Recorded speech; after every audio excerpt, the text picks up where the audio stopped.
Hi, I'm Nat. And I'm Guy. Nick Fuentes, the Pope, Candace Owens, the battle for the new American identity. We'll get into all that, plus news and geopolitics of the day. I hope everybody had a Merry Christmas. My lovely wife got me a new tie, so I only had one for the longest time.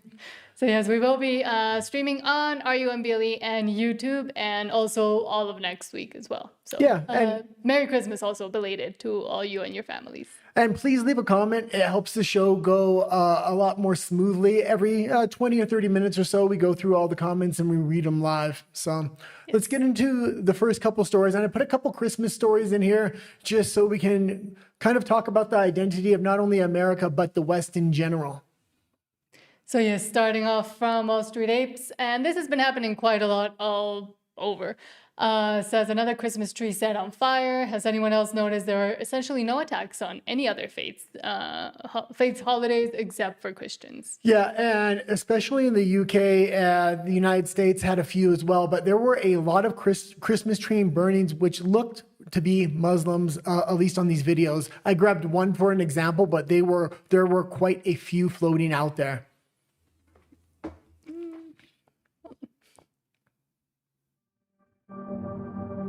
And you can the music.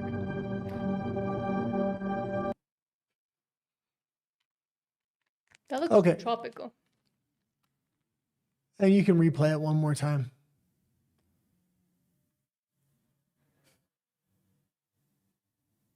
Yeah, this one was young kids, but there were also a bunch from the UK, and the ones in the UK were definitely Muslim oriented. There were also different ones where Muslims actually brought ladders out to these Christmas trees, climbed the ladders and threw all the ornaments, breaking them off the Christmas trees on these massive, like 3-story Christmas trees. It was extremely disrespectful, especially when these nations have welcomed these Muslims in, let them take over the city, pray on the street, shutting down traffic, really inconveniencing their own society, giving social welfare benefits so they can reestablish their life. And they're basically spitting on the population that's giving them the helping hand. Mm-hmm. Okay, did you want to go to the next article? Or did you want to say something about that first one?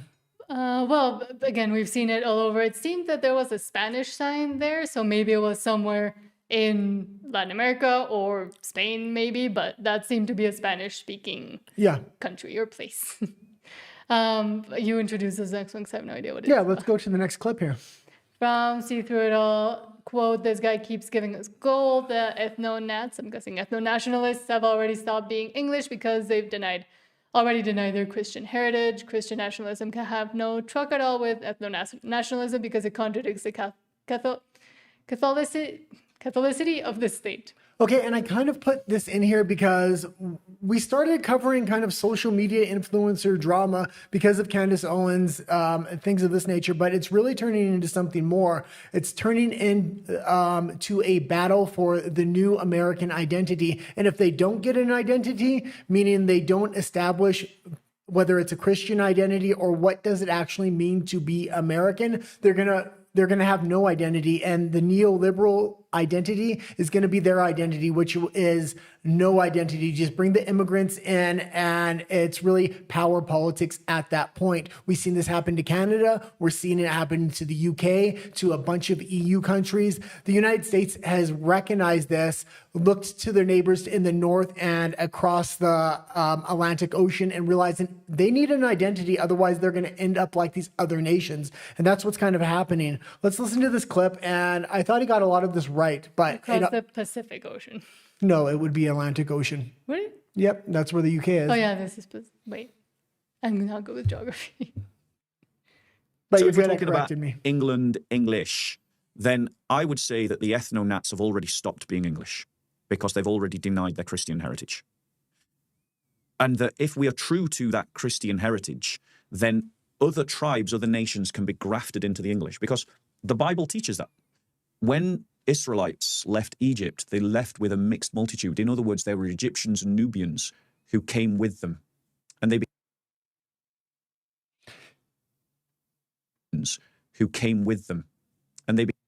Yeah, and I don't know if it's going to be, I'll talk while you try to get it to load. I don't know if it's going to be too little too late for the UK. We used to live in Canada. We've now moved to Mexico because the political situation, they have no identity in Canada. The government runs wild, gives the morals from the top down to the population. The United States is luckily recognizing this beforehand. A lot of what Donald Trump is trying to do is trying to give the United States back the identity, but there is a battle for what that identity is.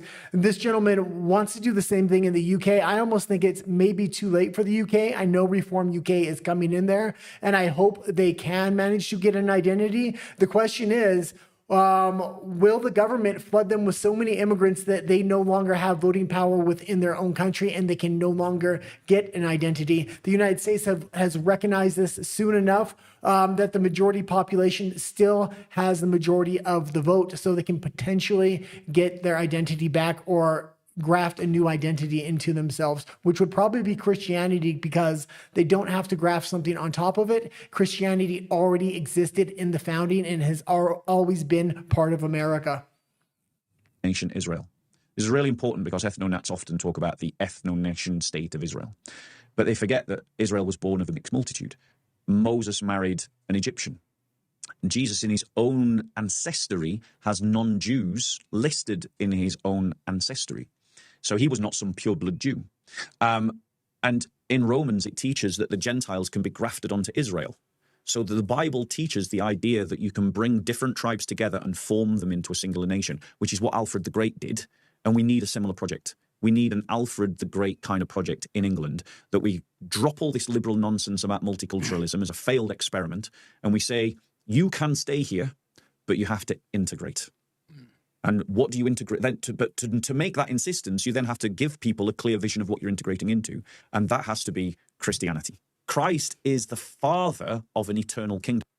Okay, that's pretty good. I kind of wanted to talk about that part. What is going to be the identity? And nobody's saying no immigration. What we're saying is you need immigration from states that have similar ideologies and that are going to integrate into your society well. Islamic states have proven time and time again they don't blend in, or they don't adopt whether it's Christian values or Western values very well. They come in, they vote as a bloc, they try to take over political control, and then they try to bring in Sharia law and create their culture as the new culture of that country. So when we talk about what's best for immigration when it comes to the United States, it's very interesting because a lot of Europe does not have American values. And I don't know if a lot of Americans would want a lot of Europeans even immigrating at this point. Now, Eastern Europe is much different than Western Europe. So are you going to talk on today's show at all? Or Sorry, I'm a bit distracted. I'm trying to figure out, because we're trying to set up RUMBLE studio and it's not fully functioning. So I'm trying to fix it.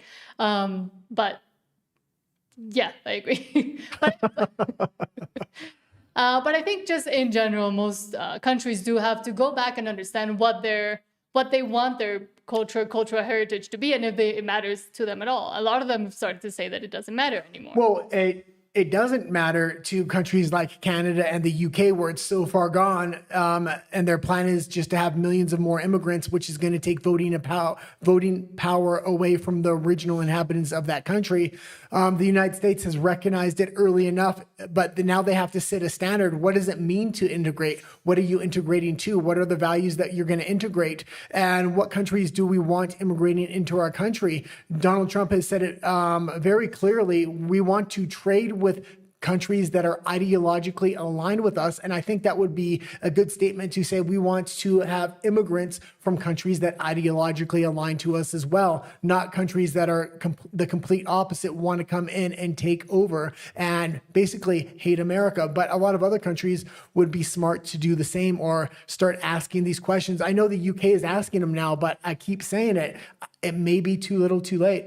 But even with the UK, and I know a bit about religion, but not so much, but also with the US, there's also the question, the uncomfortable question, I think a lot of Christians don't even want to ask, as to what is the Christianity that fully represents and embodies the country that we're speaking about. Because in America, for example, Catholicism was rejected by the founding fathers, and within the first historical years of the US being the US, Catholics were not treated as equal to Christians, for example, or to other religions even. And there was this pushback, a big pushback against Catholicism when, the US started. Also with the UK, there was that split from the Catholic Church all the way back from Henry VIII, and the split with the Church of England versus the Catholic Church. So which one of those two do they go back to? And there's all these questions that I think right now Christian nationalists don't want to ask, but there are so many branches now of Christianity and of religion in general that I think that is the one sticking point nobody really wants to delve into. What would exemplify the actual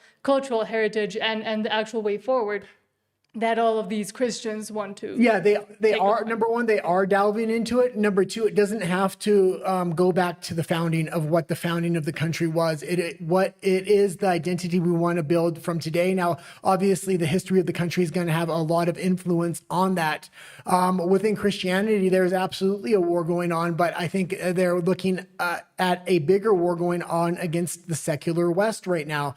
In order to build an identity, they're going to have to be very cautious on Christianity in general, because this neoliberal order is ready to put on the skin suit of religion. They've already begun to do this in a lot of these Protestant churches that are covered in rainbow flags. I mean, Catholicism is one of the leading ideologies to kind of take over Christian nationalism, but it has a huge globalist streak with the Pope, and we're going to talk about the Pope in a little bit. There's also Christian orthodoxy, which actually goes back, or Catholic, or Orthodox Christianity, which goes back before Vatican II, hasn't really had that liberal streak ingrained into it, and has disengaged from the Pope itself. So a lot of Christians in the United States specifically look at Orthodoxy as being much more traditional and untainted.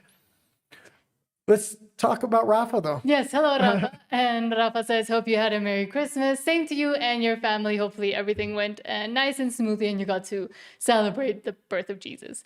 But speaking of Jesus. We were talking about at Christmas dinner, where is the most Catholic region of Mexico, because we live in Mexico now, and it was actually Rafa's region. Well, yeah, around Rafa's region. Yeah. It's a bunch of different states, but generally anywhere outside of the big cities in Mexico is going to be way more Catholic, usually Catholic, than any city within Mexico. Yeah. Okay, let's continue on here. Speaking of the Pope, though, from American AF, quote, Pope Leo I can never say it, 14th? The 14th slams conservatives for wanting to deport illegal immigrants. God will judge you based on how you treated foreigners, he said. Yeah, and I disagree with the Pope's view here, but I don't think it's necessarily about rejecting immigration. It's not about that at all. You need immigration that is willing to conform to your society to some degree, and it isn't going to try to take over your society. Otherwise, you're going to ferment a war internally in the country. So identifying what countries will cooperate economically, but also immigration-wise, is important. And to welcome those people, I think, is one of the founding principles of the United States. So we now need to identify who are those countries. He thinks just welcome everybody in. If you welcome everybody in, you're going to ferment a war within your own country. In the first place, the role of the church is to preach the gospel. And just a couple of days ago, we heard Matthew's Gospel, chapter 25, which says, Jesus says very clearly, at the end of the world, we're going to be asked, how did you receive the foreigner? Did you receive him and welcome him or not? And I think that there's a deep reflection that needs to be made in terms of what's happening. Many people who have lived for years and years and years, never causing problems, have been deeply affected by what's going on right now. The spiritual rights of people who have been detained should also be considered. And I would certainly invite the authorities to allow pastoral workers to attend to the needs of those people. Many times they've been separated from their families for a good amount of time. No one knows what's happening, but their own spiritual needs should be attended to. Okay, and that's good. I don't think anybody's saying don't allow any immigration into any country. They're saying, what kind of immigration do we want so we can foment peace and prosperity of not only the country where the immigrants coming to, but cooperation between the original country as well. But also Pope Leo is showing tinges of the liberal Chicago he comes from, but also Peru, where he's spent quite a few years there working I'm not sure doing what, but there, when he talks about the immigrant and the immigrant has to be welcomed, at the same time, the immigrant also has some responsibilities, which is the side that no liberals ever want to talk about. And they never want to talk about integration. They never want to talk about the responsibilities that they have towards the country that is receiving them. And now the citizens of those countries that have been affected by illegal immigration in a negative way in a myriad of different ways. I don't even know what I'm saying now. My brain is fried. I spent all week cooking Okay, pies. you don't need to make excuses. You can keep talking. That's what I say in my Spanish stream. Now I lost my Okay, train of thought. what I was going to say was, now you're making me lose my train of thought, but Pope Leo, there was a lot of controversy when he was appointed. He was an American pope. A lot of people thought he was handpicked by the previous pope to foment a rift between Donald Trump and the church itself. A large base of Trump's voters are actually Catholic, and the big issue was going to be immigration. And we've seen this is the one issue the pope keeps coming up against Donald Trump on. Hold on. Yes. And just to say this, Donald Trump's not completely against immigration. He's trying to form relationships economically, ideologically, and also immigration wise with specific countries where they can cooperate on those three issues. I think he's done wanting to cooperate with these globalist countries that have completely different values, and then bringing immigrants in from those countries that will not conform to the United States' core values, which is the Constitution. Mm-hmm. But also somebody that has been in the U.S. speaking about Christian nationalism and more specifically Catholic nationalism is Nick Fuentes, the other guy on the cover. And recently, Joe Rogan was talking about him with comedian Shane Gillis from Colin Rugg. Quote, Joe Rogan and comedian Shane Gillis discussed the rise of Nick Fuentes, say he made Piers Morgan look like an amateur 20 years ago, couldn't have existed, now super popular. What's it look like 20 years from now? Yeah, and it's very interesting when you look at Nick Fuentes and when he talks on his own podcast, when he talks about immigration, he has fundamentally a different view than the Pope. But when you ask him, will he follow the Pope and follow the Pope's directives? Yeah, he's all in line with the Pope. And that's a big problem because the Pope is a globalist at heart. So how does he actually quell those two differing ideologies in his own head? I like somebody to kind of confront him on this and ask him more questions. Just like I didn't know his views on gun rights until he was on Steven Crowder, and he said he's actually against gun rights for the most part.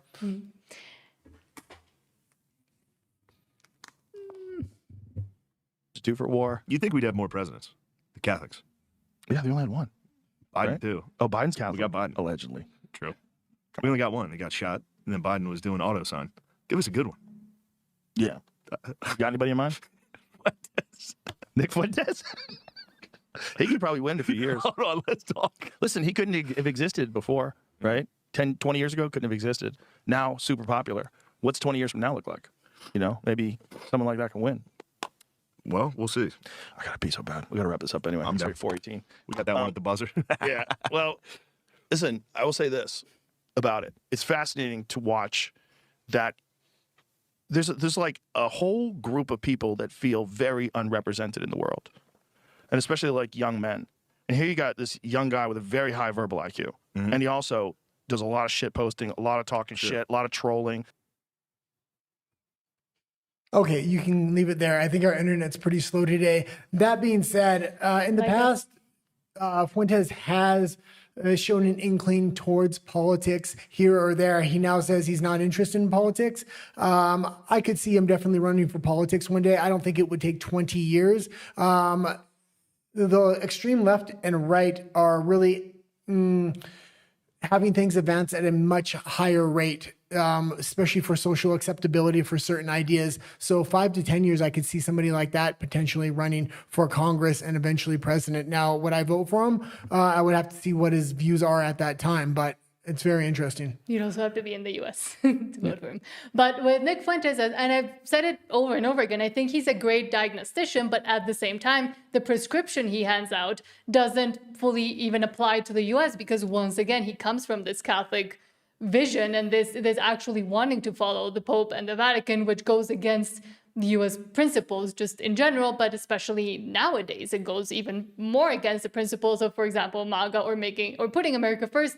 Because if you're a Catholic and you are actually following what you're prescribed, you will always follow the Vatican first, and that will be your guiding post as opposed to America. So. Yeah, I really think the left is lacking an identity, and because the right is having so much debate internally, I mean, every single day we're talking about the internal conflict in conservatism. It's because conservatism is trying to find a foundational identity right now. Liberals don't have it. I think if the right finds an identity, liberals are actually going to try to put the skin suit on of liberal Christianity, Protestant Christianity. It's going to be the only way to counteract it. That being said, the right would be smart not to necessarily follow Catholicism because it's become very much a globalist agenda, especially at the higher echelon, like the Pope, like the dominating cardinals within the Vatican. Eastern Orthodoxy hasn't had that problem. People like Andrew Wilson are able to kind of quell a lot of the criticisms that would naturally come up against Christian nationalism. So I don't really see a lot of Catholics being able to quell the fears of the population when it comes to Catholic Christian nationalism. Don't think Andrew Wilson could either, but I'm not talking about him as president. I'm talking about him in the debate sphere. But at the same time, with Nick Fuentes, and I will say this, I don't agree with everything he says. I have been watching him, studying him, investigating, whatever you want to call it. And I do think a lot of both Republicans and Democrats and just people in general that do all the pearl clutching and being like, oh my God, I can't believe he said that. I just think they don't understand him as someone from Gen Z, as someone speaking. It's like he's speaking another language and he's taking things, yes, seriously, but not in the same serious way that all of the ones that are doing the pearl clutching take him. And I don't think that is a way that we should see or even try to understand Nick Fuentes. He's not as serious, I guess I would say, as the most inflammatory things he says. And I think he really was just saying that to, or now he's maybe calming down his speech to attract more people. I don't know. I don't necessarily think he's calming down his speech. That being said, I think this idea of identity is really coming to a head, not just in the United States, but all over the world. We see the UK now trying to find a fundamental identity. People in Canada are screaming for the exact same thing. So how this exactly comes about is going to be interesting over the next couple of years. But I think we're past the time of this neoliberal ideology where there is no identity. Everybody can have their own kind of identity. We want to appeal to everybody, and in the process, we appeal to nobody because there is no fundamental basis or identity there. And should I ask Rafa's question? Oh, what's Rafa's question? So Rafa asks, I'm guessing for Christmas, he asks, what did you have for dinner? Turkey, cranberry sauce, stuffing. They made fish potato, as well. Yeah, bacalao. If you're Mexican, you know what that is. I hate bacalao, but it was there. And I made apple and blueberry pie. Oh, yeah. She made apple and blueberry pie. Fabulous, by the way. Yes. But continuing to speak on Nick Fuentes, we have spoken about his sort of rift with JD Vance and their back and forths. So comes with a new thing. Spencer Hakimian says, quote, Nick Fuentes reacts to JD Vance telling him to eat. Yeah, and this is a bit of a crude clip, especially for moderates, but this appeals to a lot of young people. He's joking around. That being said, again, there is a battle within the America First movement for what is America First. We're going to show some clips in a minute of Tucker and Candace, and they were two of the big figures in America First, and they're kind of falling by the wayside because people just don't agree with a lot of things that they're saying right now. And because they lie. Well, Nick Fuentes, surprisingly, has been the one that has kind of risen to the top, and his ideology is actually grafting on the best right now. But I think in a way, I don't. Well, think I think Nick Fuentes' biggest opponent is actually JD Vance at this point. But I think they agree on a lot, and they're equivalent over small differences here. Now, first of all, I have to say, I really appreciate the invitation. It's very gracious. I've said a lot of negative things about JD Vance. So for him to extend an invitation like that to me, to have dinner a traditional Indian dinner with him and his family, it actually moved me. It actually touched me a little bit. I said, I've been nothing but antagonistic to this guy, really unprovoked. I started the beef. And so for him, in the spirit of the holiday, in the spirit of Christmas, for him to extend an invitation in public like that, to enjoy a traditional Indian dinner prepared by his wife with his family at the Naval Observatory, he's a better man than me. He's a better man than me. And I got to give him a lot of credit for that. Credit where it is due. But respectfully, I must decline. That's sort of the whole point. I don't want to eat shit. Kind of the whole point. We don't want them here because we don't want to eat shit. I know they do that in India. I know they literally eat cow shit. I know that they will scratch their ass and then prepare food and eat shit that way also. We don't want them here because we don't eat shit in America. We try to avoid eating shit as much as possible. It's why we wash our hands, you know? So respectfully, I'm going to have to decline. Thank you, but no thank you. I will not be you can eating kind of shit, leave it there. But I wish... Sorry for the bad words. That being said, it's going to be interesting because JD Vance is trying to create a big tent movement like Trump has, getting the traditional GOP, the Israel movement plus America first. The problem is Candace Owens and Tucker Carlson were the people from the America First camp JD Vance was kind of linking to, and they're kind of falling by the wayside. Nick's coming up, but Nick is actually challenging JD Vance to what are the principles and ideal of America First. And I don't know if JD Vance is going to necessarily going to find a compromise there. JD Vance is going to be the best candidate probably for 2028. We'll see what happens between those two. Mm-hmm. And Rafa says, nice. I also had turkey. I think in Mexico it's split between like turkey and more traditional Mexican dishes, be it tamales or bacalao, which I hate. It's a dried fish that's technically from also Spain and that region, and Cuba. I don't like it. You were saying at Christmas dinner that a lot of Mexican families are actually starting to celebrate American Thanksgiving down here. Yes, now. which I'm sorry if you are a Mexican that celebrates American Thanksgiving, but that is ridiculous. That is just trying to pretend to be American. It's usually the richer creídos. I don't even know how to say the word in English, but Canadian Thanksgiving is actually on a different day. It's in October. It's in October. Rafa says, the worst thing about Indian food is that they don't usually use cutlery. They kind of do. I just don't like the spice profile.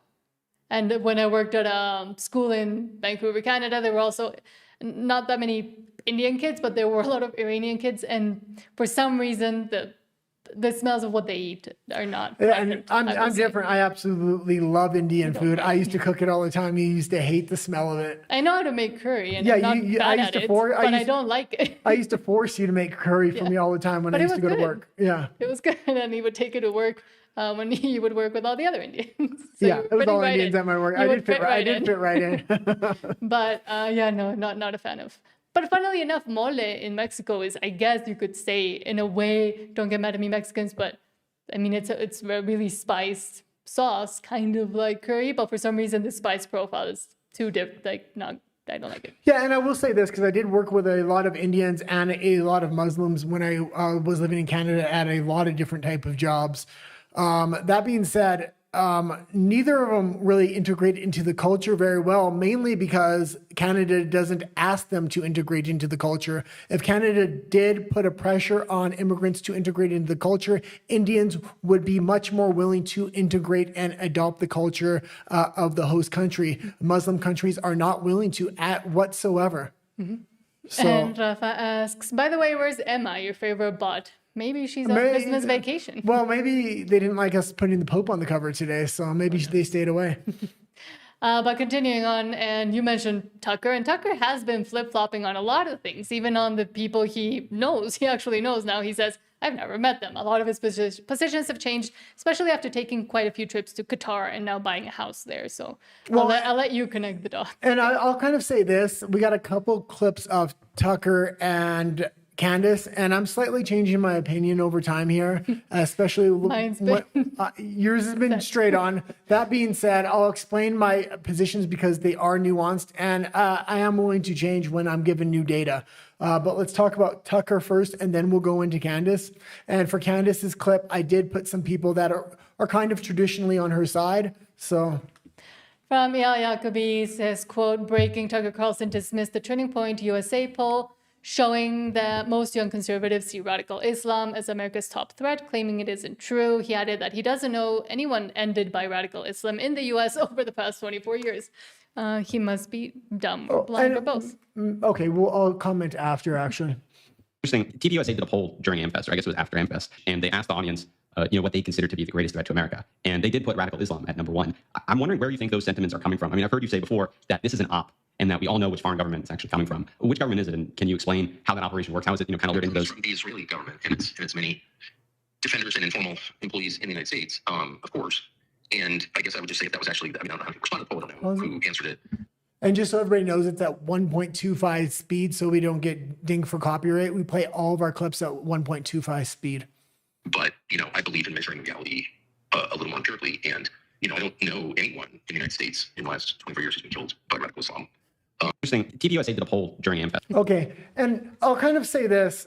I don't think radical Islam in the United States is necessarily the biggest problem. The issue is, it is the biggest problem when you start looking at Canada, the UK, the EU, and Australia. You really need to take heed of those countries because those countries were traditionally most like America, and they welcome all these immigrants. And if you do the same thing from those same countries, you're going to have exactly the same problems: grape gangs, Christmas trees being burnt down, and a slew of other things. They're just not going to integrate into the society appropriately. And I think Tucker is being naive to think the same thing isn't going to happen to the United States. Well, he's being naive or paid to change his opinions because he had been pretty forceful against Islam not that long ago and for quite an extended period of time.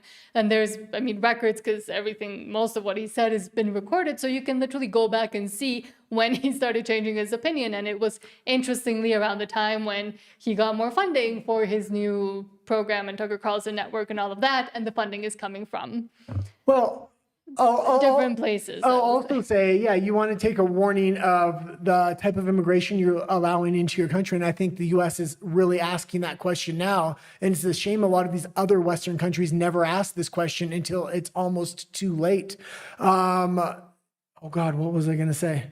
What I was going to say is just because you're going to limit people from certain countries because they don't integrate well doesn't mean we want forever wars or false flag events, or even when real terrorist attacks happen in the country. You don't want to go fighting forever wars in these countries. You don't want to go back into Afghanistan. There has been a lot of talk from the Trump administration. They want to go back into Afghanistan, mainly, I would guess, for the minerals. That being said, I don't think that's the foundation of what America First is. I think his base will revolt against him if he does that.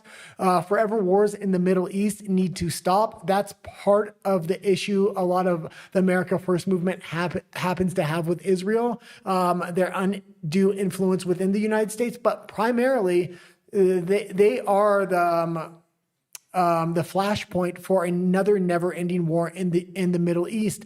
Trump is trying to counteract that by having the Middle East peace accords, create economic ties between Israel and other Middle Eastern nations to kind of quell tensions. I think that's the best strategy. And another one that has been, because with Tucker, I have been saying for a while, he's kind of losing the plot and clearly talking out of both sides or one side of his mouth now. But for a while, it was both. But another one that you've been and have been supporting throughout, I guess, 2-3 weeks ago, and I've been going hard against, it's all lies, is Candace Owens. And I think more and more people are coming out of the both woodwork and people that have supported her, even bigger streamers and people that were trying to look into the information that she was giving out. And after bringing in Mitch Snow, which was that guest she had, or eyewitness, or whatever you want to call it, coming out as being a complete fraud, and more information is coming out later today. Probably the stream already started for that one. I'll recommend it. Okay, let's kind of explain it a little bit better. She had a whistleblower on the channel. That whistleblower ended up being not only a complete fraud, his past is now coming out from report after report after report, from previous podcasts he put on, from court cases that he previously went through, that he's currently going through. I mean, on every single level, this guy's credibility is completely shot. Now, it would be one thing if this guy's credibility was shot.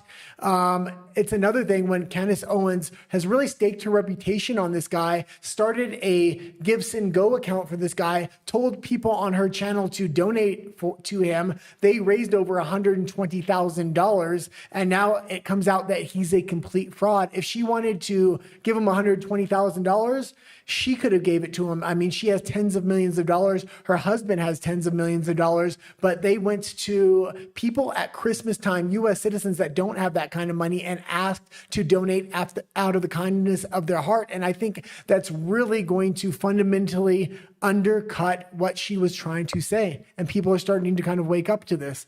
Well, a lot of us were awake a while ago, but nobody. Hold on, I'm going to say a lot of people weren't hearing it. I'll say one more thing. Just because I think this guy is undercutting her reputation and this guy is a complete fraud, I still stand by the fact people should be asking questions. Something does seem shady on what happened with Charlie Kirk. There's a lot of other channels that are going to continue to investigate this, but completely disavow Mitch Snow. And I hope Candace Owens, which is the most important one to actually disavow. Yeah, one other mistake Candace kind of made is she started making allegations at very specific people before she had evidence. A lot of these other channels that are doing these investigations aren't throwing mud until they have actual evidence. So I completely support other channels continuing to investigate this, especially as this trial comes up. I hope they do televise this trial as well. But even with the investigations, and particularly with the story that Candace Owens was trying to fabricate, because that is what she has been doing, it seems like that, yes, there's something fishy going on, as in they're all trying to help the left and trying to put the blame away and off of the actual trans lunatics that probably maybe allegedly shot Charlie Kirk. Because I do think there was more than that one guy with the furry boyfriend, but I think it's a group of trans insane activists and not the Israeli government alongside with Egypt and now the US military and everything else that has been fabricated. I think there is, I don't know if a cover-up, but maybe protecting important sources or witnesses that they could use on the stand for them not to come out just yet. Again, where did the furry boyfriend go? Nobody knows where he is. Is he in witness protection? Is he going to speak at the trial? All of these things will come out eventually, but at the trial. And I think a lot of people are jumping the gun, funnily enough, by trying to connect dots that aren't even there and doing these investigations when a lot of them don't know, and I include myself in this, but I have heard other lawyers and other people speak on how trials and how these types of trials usually work. And it is basically on the correct path as it should work. And a lot of the information isn't given to the victim, which in this case, I mean, Charlie Kirk, but his wife, Erica, or to, the regular public, podcasters, news agencies, etc. All that information is being protected to come out at trial. And I think a lot of people are getting impatient and think that there's more there than there is there, because they don't understand how the legal process works in the U.S. Okay, a lot of the evidence that has come out, that has leaked from this investigation, because there has been some, has only raised more questions. So I'm not going to say wait. I think it's fine to ask questions. I think maybe the way Candace Owens was making accusations on top of asking questions was a little bit too much. And I think people are going to take a lesson from this, that the people that do continue this investigation. She also had a real opportunity to hurt the America First movement here as well. And so does Tucker Carlson by saying Islam is not a problem. Islam is not a problem, when we see it is a problem in Canada. It is a problem in the UK and in the EU. But luckily, people haven't adopted that idea in the America First movement. They've been strong enough where both Tucker and Candace, I think, have lost a lot of cachet within the America First movement. And on the other hand, Nick Fuentes and JD Vance have really emerged as the thought leaders within that movement. Not saying they're going to dictate how the America First movement goes, but a lot of Fuentes' ideas, not all of them, but a lot of them are emerging as the best ideas. And most of JD Vance's ideas are emerging as the best ideas. But again, not all of them. And that's why I say I think... JD Vance does probably have a pretty good chance, and he will pretty much be the next presidential candidate. And it is sad to know that Charlie was being groomed. No, that sounds weird. Charlie was being directed towards being his VP pick as well. But now, who knows? Who knows who the VP pick is going to be? But with Nick Fuentes, I will say I think he's a good, again, diagnostician, but with the prescription that he's handing out, that is where he'll lose more normie, I guess I would call MAGA people. Yeah, it's all going to come down to who J.D. Vance's vice presidential candidate is. And if Charlie Kirk was there, it was a guaranteed presidential win. I mean, we were looking at another at least 8 years. That would have cemented everything Trump's trying to do. Right now, if they don't win another term with J.D. Vance, because Trump had to rule by executive order, the Democrats can undo all that stuff on day one. They really need J.D. Vance to win. It's going to come down to who his vice presidential candidate is. The Democrats right now are trying to talk AOC. If they do put AOC up, J.D. Vance is going to have to counter her with Tulsi Gabbard. He's going to have to end up putting a woman on the ticket. Then again, if there is not a woman on the Democratic ticket, I don't think J.D. Vance is going to be forced to pick a Tulsi Gabbard, and he can go with an RFK at that point or somebody like that. Mm-hmm.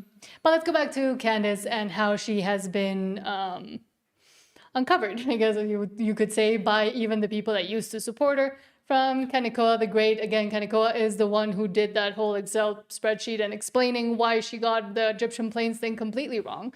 But says, quote, Green Beret Valhalla Channel says he uncovered that real Candace Owens' latest witness, Mitch Snow, is an alleged serial woman abuser and con artist who fabricated his story. Candace encouraged her audience, most of them liberal women, let's also highlight that, to raise $138,000. I'll disagree with that, but I still, I'm not going to hang her out to dry. Yeah, she got taken by this, but I still do agree people do have the right to ask questions. But again, Candace said, I vetted him. This person is fully vetted. Yes. I know he was there. You should trust him. And that's why I've said, especially because she raised that's malicious intent. Especially because she raised $130,000 for him at Christmas time through her viewers, basically begging them to donate to him. She had plenty enough money to do it herself. Her reputation is now going to be undercut by this entire thing. Yeah, Mitch Snow is a key witness in her latest baseless allegations, claiming that Erica Kirk, Brian Harpel, Representative Mark Amodei, and the U.S. military planned Charlie's murder at a secret meeting at Fort Huachuca, however you say it. But let's see. Okay, and I specifically picked this clip because these are people that were doing the investigation with Candace, and this hurts their reputation too. So coming from them, this is really an honest opinion, a non-biased opinion. So, and a lot of people are trying to unhitch their wagons to the crazy train that is Candace Owens. In my investigation into Mitch Snow, what I have found is maybe one of the most horrific, appalling human beings I've ever come across. Pause it. And again, these guys are former special forces, have social media channels now. They are out. They have impeccable reputations, and they were on Candace's side. So coming from them, this is truly an unbiased opinion.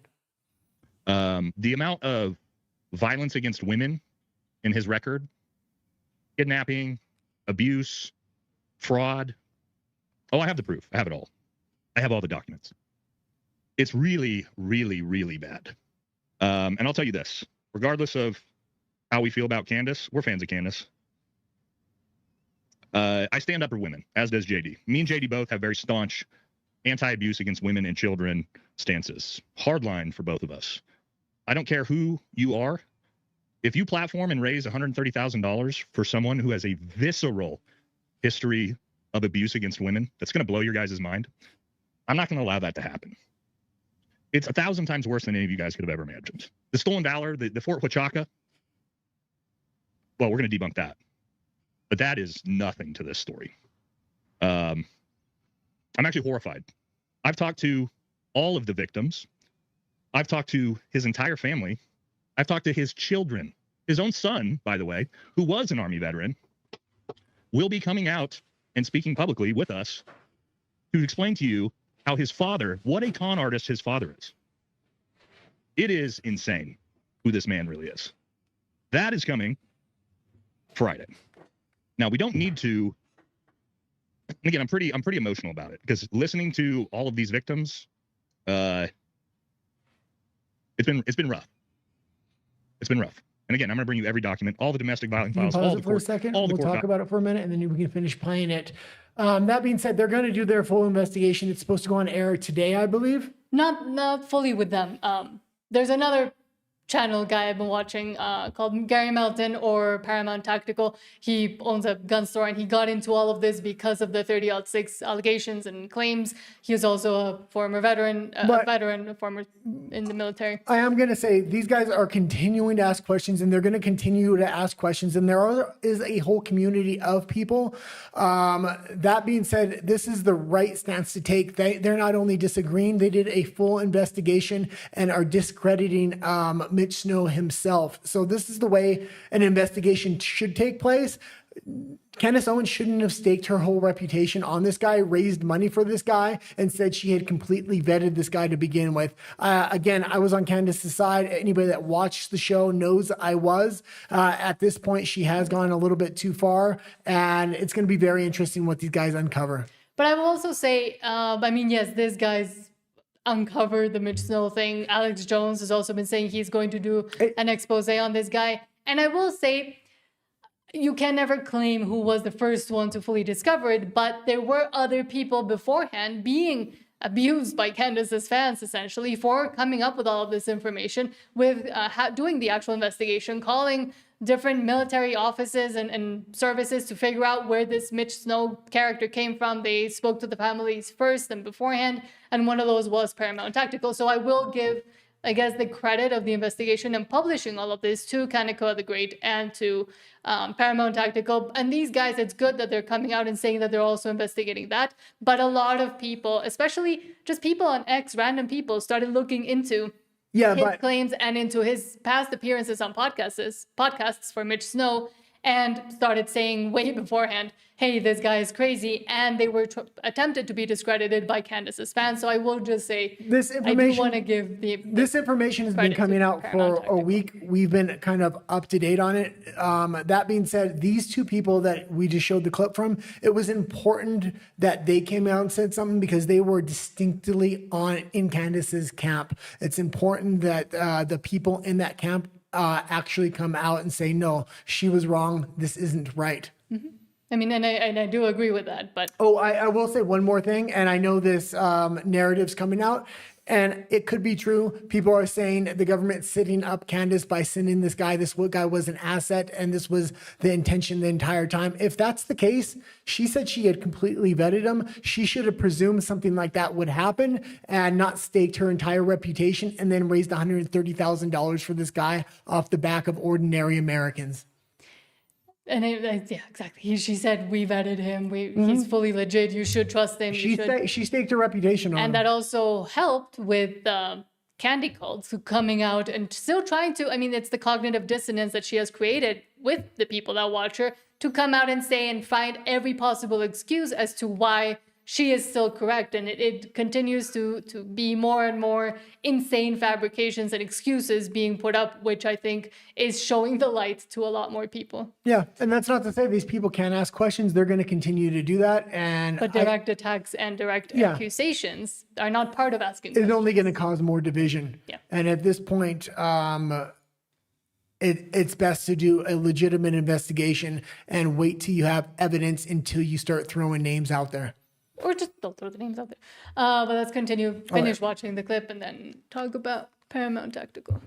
Documents, all the military documents. We've got it all. All of it. Do you think that Candace knows about this? I hope not.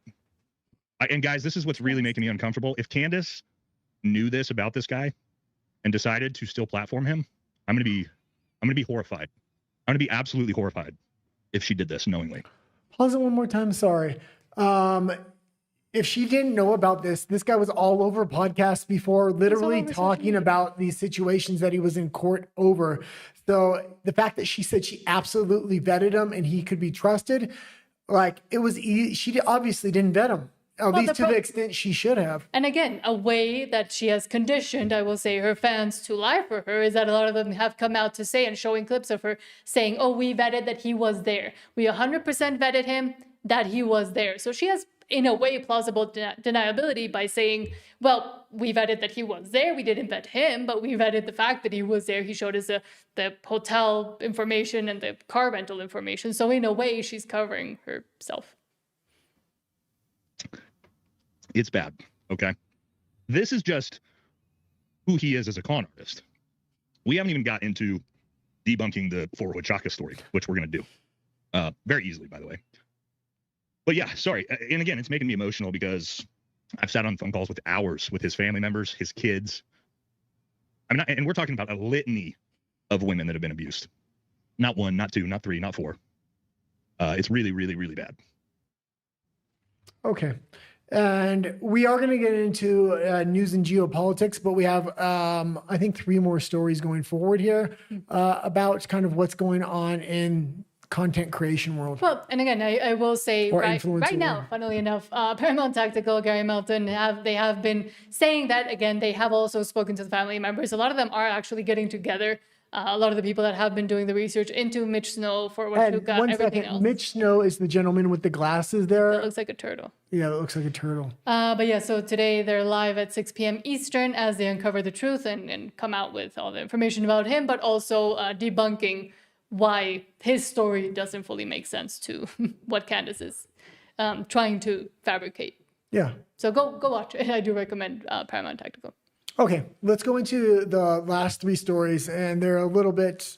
Oh, before we leave Candace, we do have a comment about Candace. Oh, okay. So Neo says, hello, Neo.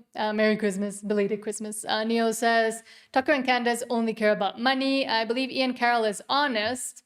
In my opinion, honest, but maybe stupid, but not Candace. I like how Owen Benjamin is trolling Candace. He's the guy who recognizes bad people very well.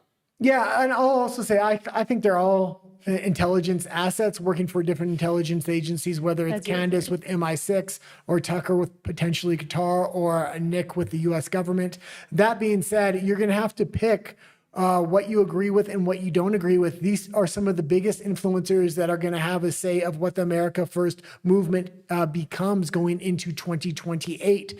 They're going to have a lot of sway over the general population and what JD Vance kind of tries to build as a big tent movement with America First. Mm-hmm. And I will say at this point, I find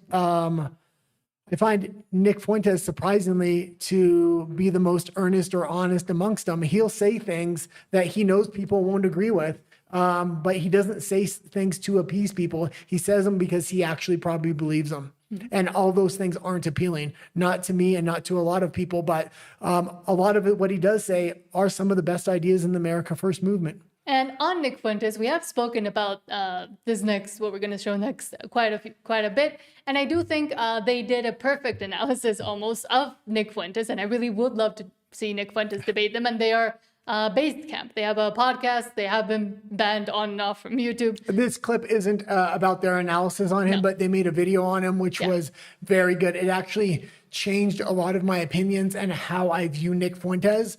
They did a very good analysis. They actually did another amazing analysis that can only be found on Rumble because YouTube banned the video. It was Hitler's a Hipster, and they did a full deep dive on his history, and it was very interesting how he was a socialist and a liberal primarily. Well, yeah, it's a National Socialist Party that he founded. But they did sit down with this person. I think you looked more into it as to who this lady is. Well, I seen this clip 3 or 4 days ago, and I thought it was old because I do watch Basecamp, and I thought they looked a little different. It could just be the camera, but everybody's talking about this clip. I absolutely loved it. I was going to grab it. I just didn't grab it for that episode. You've said things like Black women are biologically different than white women. They have different fertility windows. They have a higher rate of fertility complications. 50%. But there's no scientific evidence to prove that a Black woman and a white woman are genetically different, right? This is like... What are you talking about? No. Like, literally, there are genes that code for their skin color. There are genes that... Again, this is like government data. This is Emmy, right? This is the National Institute of Health. This is the American... And she's going to go on and on, but she's going to keep saying, this isn't me. This is the science. There is no science that says that. All the science says people have genes, and that's what will dictate the color of the hair, the color of the skin, much different things. This is coming from a neoliberal perspective, and they want to build a narrative going forward, especially with conservatives trying to build a base foundation identity right now, not just for America, but for all the West. And this will absolutely take apart a lot of our ideology. So they're trying to lay down this narrative right now as there are no differences amongst people when it comes down to their genes, which is false. But as he says, yes, skin color being one of them, determined by genetics. Medical association, like there is no scientific evidence to prove that. And that's a big problem, right? Because there's no scientific and that's why I asked, like IQ differences. Black people are genetically different from other populations. I'll say that again. There is no scientific evidence to prove that, right? And as people I'm sorry. I'm saying, do you want to ask an AI if there's scientific evidence to prove that? I want to ask. Because what you're stating is just factually incorrect. Humans are genetically diverse. It's not a bad thing that humans are genetically diverse. I'm not saying it's a bad or a good thing. I'm saying there is no scientific evidence. And I'm saying that is a factual. He's saying that there is scientific. There is scientific evidence. There is overwhelming scientific evidence. And this basics. No. This is like saying the sky is not blue. Like, it is genes that code their skin color, right? Those genes are obviously different in them than they are in us. How is that not science? That's just like a basic fact. The genes that code their skin color, their level of melanin production, are different from my genes that code melanin production. And that's precisely why I was asking this question, because I think for some people that do believe, like you, that people are genetically different, that has historically been used to promote racial hierarchies, right? And that's why I'm asking you. That people that do believe like you, they're trying to change the fundamental nature of what science is.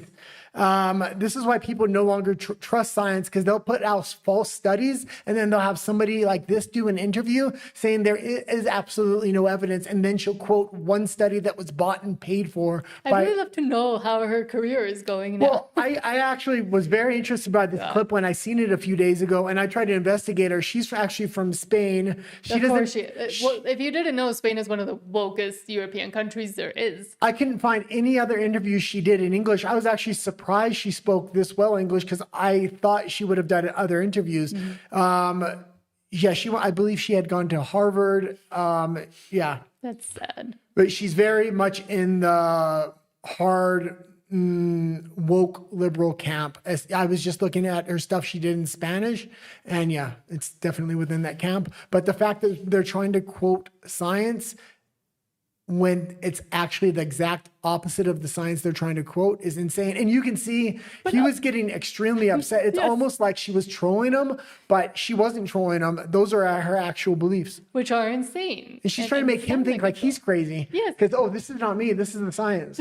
But I really want to see if there's like an actual woke but and liberal scientist or biologist that can, because we've also seen that they have used the whole there's different genetics out there, etc., to prioritize diseases like sickle cell anemia, for example, that is there's more propensity on one side and one segment of the population than in others. So we have seen them try to play it both sides, but still ridiculous. But I do recommend Basecamp again if you haven't seen there. I guess it would be analysis. Historical lesson for Nick Fuentes and of Nick Fuentes, and I would say go watch it on, I think that one's still up on YouTube at their YouTube channel Basecamp, and they also sometimes go a little too much into the AI tech kind of technocratic religion stuff that I don't really like. Well, but they are very interesting to listen to, because it's a completely different perspective than I think what is mostly out there. They use a ton of scientific and statistical data and research in every single episode they do. I'm surprised they're able to put out as many episodes as they do based on the research they do. That being said, they take on these extremely fringe topics, and he talks about it. They pick topics that nobody else is kind of talking about. But they come from a conservative perspective as well. Mm-hmm. Okay. And hold on, because we do have comments on RUN BLE, but because we're trying this new way of doing it on RUN BLE, I can't see them unless I go there. Okay. So Ethel says, hello, Ethel. Ethel says, Candace is not innocent. She investigates nothing. Thank you. She's just a loudmouth with a platform. She goes where the wind blows. She cares about nothing and doesn't hesitate to hurt people unnecessarily for money. And also says Merry Christmas. Merry Christmas as well. And also says, kudos to Neo. Owen Benjamin is the GOAT. And I will say about Candace, she disproves herself even with past episodes she's done and in past situations where she's been in. When she was at PragerU, she did a whole series talking about slavery and what the history of slavery is, and the debunks a bunch of facts. And now she's coming out to say that essentially all the people from Israel enslaved everybody else. So I'm going to say, I don't think she's discredited on everything. If you watch this show, you know I've stuck by her quite a bit. This was just a bridge too far with me. Even if this was an op, she should have seen this coming. She literally said she vouched for him, that she's... vetted him. She's completely vetted him. So yeah, as far as this investigation goes going forward, or the questions I do have about what happened to Charlie Kirk, she's not a resource I'll be going to. I'll watch her, but do laugh at her. I'll watch it very skeptically. There are other people within that sphere that are asking questions that are far more grounded. And I will say the problem is that cognitive dissonance that right now her fans and the people that continue to try to support her are having, and they're coming up with all sorts of theories in other people's comments and in how they shout and yell at people online to try to defend her, but their defenses are becoming less and less credible as well for themselves as they go. And I do think that can kind of mess with a person's brain as well. So what has she done? Well, there's one other thing. Fragment. There were other investigations I really respect that she did do, and a lot of people will question the Brigitte Macron thing now. But man, I'm still convinced, in my opinion, she's probably a man based on Candace's investigation. I don't think it discredits every investigation she's done. But the problem. But in a lot of people's eyes, it is going to now. And the problem is, again, she said she twists a lot of things to make them more appealing, but also more truth-like. That's a word I will use, as in, for example, the two journalists that were investigating this initially that got threats, and I think one of them got ended. They weren't actually journalists, they were bloggers in France, that they were had completely discredited themselves ages ago, and nobody was listening to them until Candace picked up on what they had written in a blog. Again, they weren't investigative journalists, but she came out to say that they were, and because most people that watch her don't speak French or are going to go look for the blog posts that they wrote, that actually kind of went through the wayside. There's a lot of other history that she likes to go through. She likes to make people dizzy with a lot of facts and a lot of history and connecting things that don't connect, and the French chocolatiers and the beekeepers and the this and the that, and she goes into full histories about the chocolate whoever they were in France and how they might be connected to this. But by the end of the episode, you've just heard about that one segment of history and a very slight connection to the actual story, but no actual evidence about anything. She just makes people dizzy. She does put, we disagree fundamentally on her. She does provide some evidence, and a lot of things that did come out was good information, but like I'm saying with what happened to Mitch Snow, absolutely not. And this is going to come back not to only bite her with her credibility amongst the general public and people that were firmly in her camp like me, but this is going to hurt her in her trial. This could bankrupt her and her husband. Maybe not her husband. I'm sure he has a lot of his assets in private companies, offshore accounts, not directly in that family's name. But we have to remember Alex Jones, I thought was innocent, and he had $1 billion judgment come back against him. This is definitely going to be brought up, this whole Mitch Snow thing and what happened in this Charlie Kirk investigation in the Brigitte Macron lawsuit in Delaware. And with the France thing and Brigitte Macron, again, I followed the whole thing. I watched the whole thing. I did kind of want to believe her because they are kind of gross. Just the fact that she was his teacher and he was so much younger, and also all the policies and things that they're trying to implement in France, which is what kind of made me agree with her more blindly, I think, than I should have. But for example, she did a whole thing about this author that was in Macron's official portrait as president of France. We don't have to go through the whole thing. No, but this is just an example. And she said that this author was disgusting and little kids and etc. But at the end of the day, it came out, and a lot of people, again, don't know French history. It did come out, and some people started talking about how that is actually one of the most celebrated French authors in general, despite of his... So he's in a lot of the official portraits for a lot of other presidents and a lot of other we'll people. Disagree. I think a lot of French elites, European elites in general, are PDF files without a shadow of a doubt. But At the same time, the evidence that is being provided is just so because people are blind and don't know history Let's move on here. and want to believe what is being put right in front of them without looking into I don't it. want to get bogged down in 10 I know. investigations. Okay. Let me just finish reading the comments and we'll go. Ethel says, Macron's thing is not hers. Candace just popularized it. It's the French guys who spoke about it years ago. Also that. And Ethel also says, and yes, Brigitte is definitely trans, or worse, something sinister is going on there for sure. So Brigitte being a trans is probably the least evil we can dig from this disgusting ring. And again, I will agree there is something weird going on with European and all the world's elites. But I do think not providing full context or evidence actually weakens whatever case you're trying to bring up. Yeah, I mean, the issue is I thought she did a good investigation into Brigitte and other investigations, and this is going to discredit a lot of her previous work. So it's going to be... I think she discredited herself. She's been tweeting up a storm over Christmas break when she's supposed to be on vacation. This is obviously getting to her.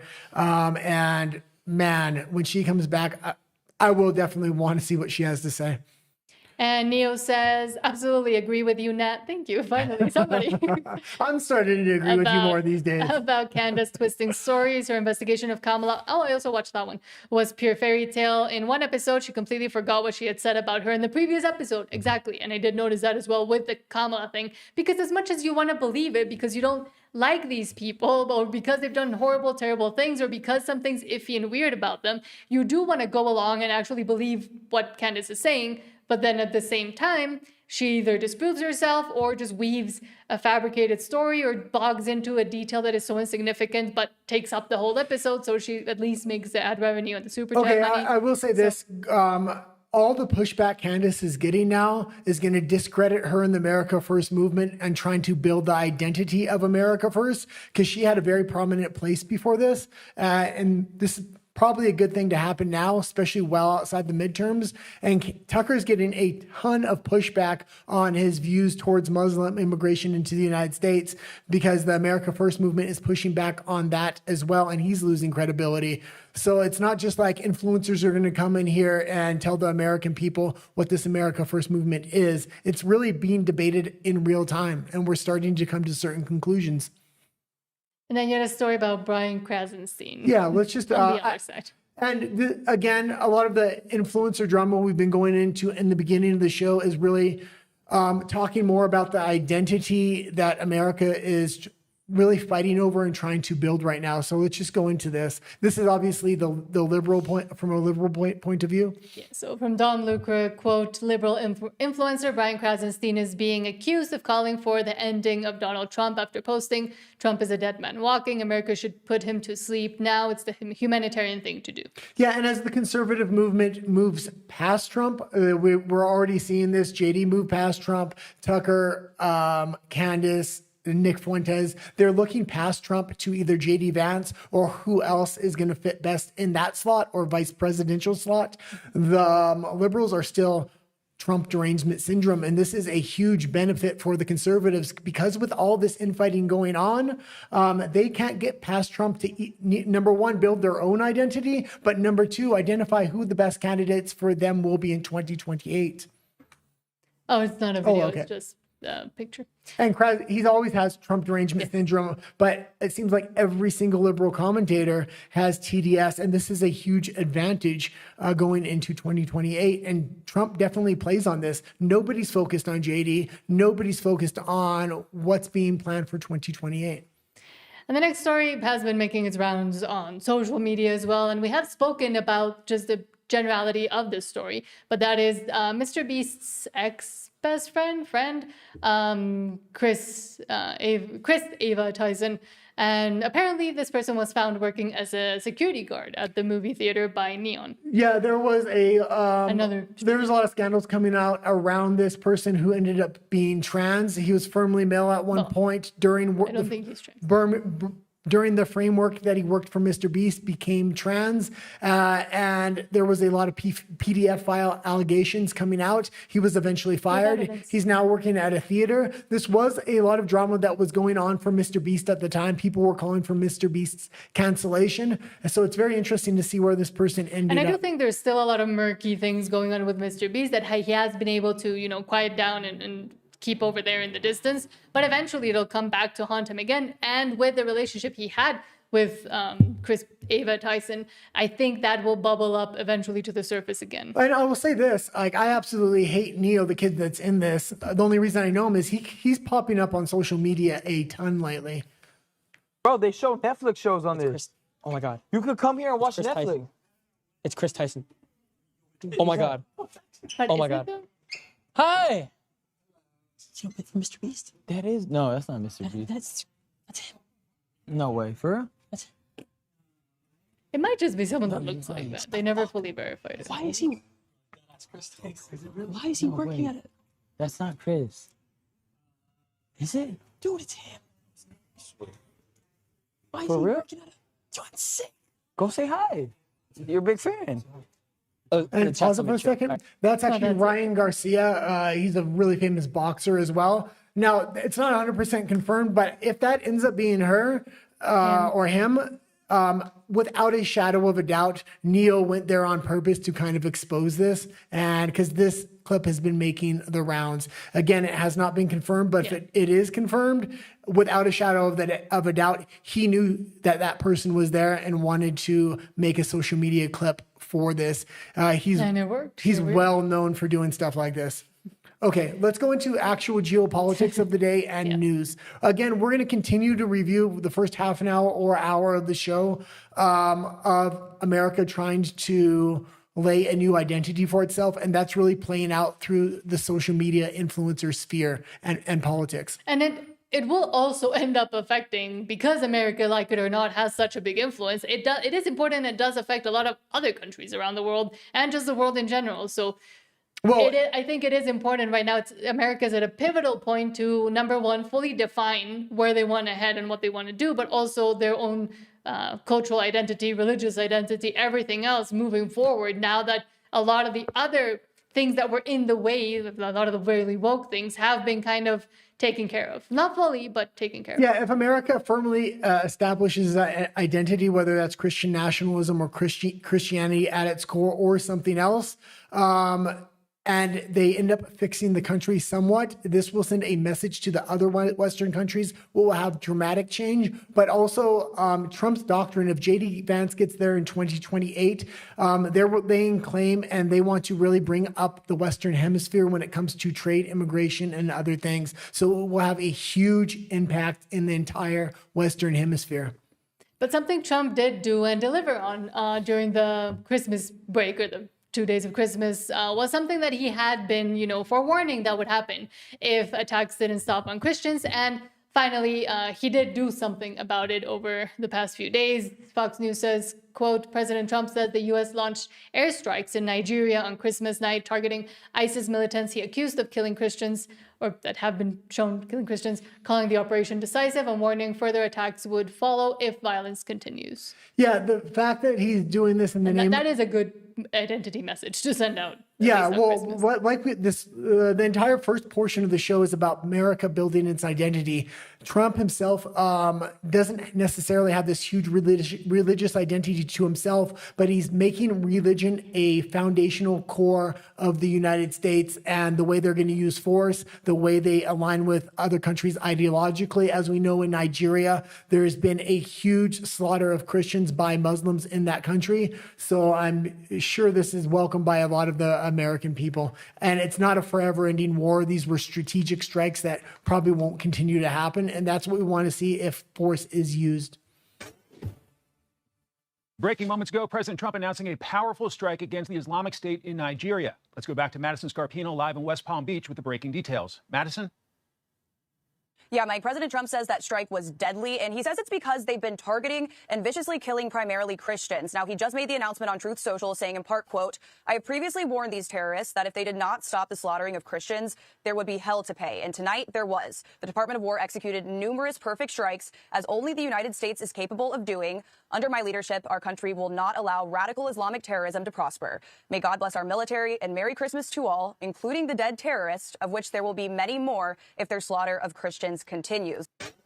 And that's good. And he does it unabashedly. He doesn't apologize for it. He says this is because they're slaughtering Christians. That's why we're going over there. We're going to put a stop to it. When it came to the slaughter of South African farmers, he did that unabashedly as well. And he's now welcoming some of those South African farmers into the United States. He's really putting Christianity at the absolute core, and it needs to be put there. Otherwise, what you see happen in the UK with massive Muslim immigration, they now have big voting blocks and are bringing in Sharia law. Christians in the United States are going to have to use Christian values to influence the way they vote within Congress and the presidency itself. Well, and Christian values are very tied to just American values in general. It is how America was built, and through the ideology, I don't like to say that word with this context, but what the ideology of the founding of America was, and what it was inspired by, and why it was so put forth so strongly by the founding fathers in the Constitution, but also in a lot of the other documents that they created explaining why and how they did what they did. Well, yeah. Oh God, I was going to say something there. The Federalist Papers is what I was going to say. No, what I was going to say is Christianity over the last few decades, especially these mega churches in the United States, a lot of corruption has been uncovered with them. There used to be a time that a lot of charity work was done through Christian organizations and was very good, but a lot of these churches have abused their non-tax status. And there's also a lot of corruption within the government. Doge is kind of uncovering it would be a real redemption arc for a lot of these Christian churches to clean up the corruption that's within them and have massive charity projects that they go out and solve problems that the government can't solve themselves. That would kind of redeem the church in a lot of ways. I mean, we're seeing the California government steal billions of dollars, up to $1 trillion to try to solve homelessness, yet it gets worse and worse and worse because it's become an industry that they grift off of. So it would be interesting to see the church try to redeem itself through charitable works, how it used to be in the founding of the country. Mm-hmm. And also, we've been talking about how all of a sudden there are some influencers that are defending Muslims and Islam and etc. But we've also continued to see a stronger pushback against it. And there is an independent journalist that I will say, go follow if you don't, who is Nick Shirley, and he's great at exposing things and exposing how people get paid to go march and protest, for example. But this time from Benny Johnson says, quote, journalist Nick Shirley exposes a Somali daycare in Minnesota with no kids yet receiving millions in funding. And this has been a revolving door of issues and exposing the rings of money stealing that has been happening in Minnesota by the Somali community. Okay, there's actually been hundreds of millions of dollars stolen from this Somali community. They're focusing on small bits of this, but there's a 44-minute video where Nick Shirley goes from daycare to health center to all these different corrupt institutions that it almost looks like the Democratic Party is working hand in hand with the Somali community to steal hundreds of billions of dollars. With Trump cutting off USAID funding, this has to be one of their big resources coming in to the midterms. So good on Nick Shirley for doing this. But going forward, social media is going to have a huge impact on not only politics, but rooting out corruption and government corruption and independent corruption in different community organizations. Children here in your child care? Which child care means? Minnesota Child Care right here. It's from the state of Minnesota's website. We're just wondering where the children are. Where the children are? Yeah, where are the children? It says you have 102 children here, and you got $2.66 million this year in funding, and $2.5 million last year. We're just wondering where the kids are. My name's Nick Shirley. Nick Shirley. And, Which department? oh, we are from ourselves. Hello, we'd like to ask where the money's going. Look at that. Shut us down. Where are the children at? No children inside of this daycare center. And look at this daycare center right here. No children inside of this daycare center. But between those buildings, over $2.6 million. We're children here in your Okay, child and there again, this is a series. He went all over Minnesota, is really exposing this in real time. Also, the FBI is digging into this, and it's being hundreds of billions of dollars is going missing in corruption within the Somali community. And they have already caught and talked about some of the offenders. Oh God, I got another story. I hope I grabbed it. But one of these big Somali scams that was going on in Minnesota, the guy was found guilty by a jury of 12. The jury said they had no problem finding him guilty, and then the judge came out and freed him. Now there's questions: are they even allowed to prosecute Somalis within Minnesota? That's a question that's coming up legally right now. So I can't remember if I got that story, but if it comes up, we'll talk about it. But then Nick Shirley also continued from Wall Street Apes, quote, something not mentioned in Nick Shirley later confirmed there are 14 Somali healthcare companies in one building.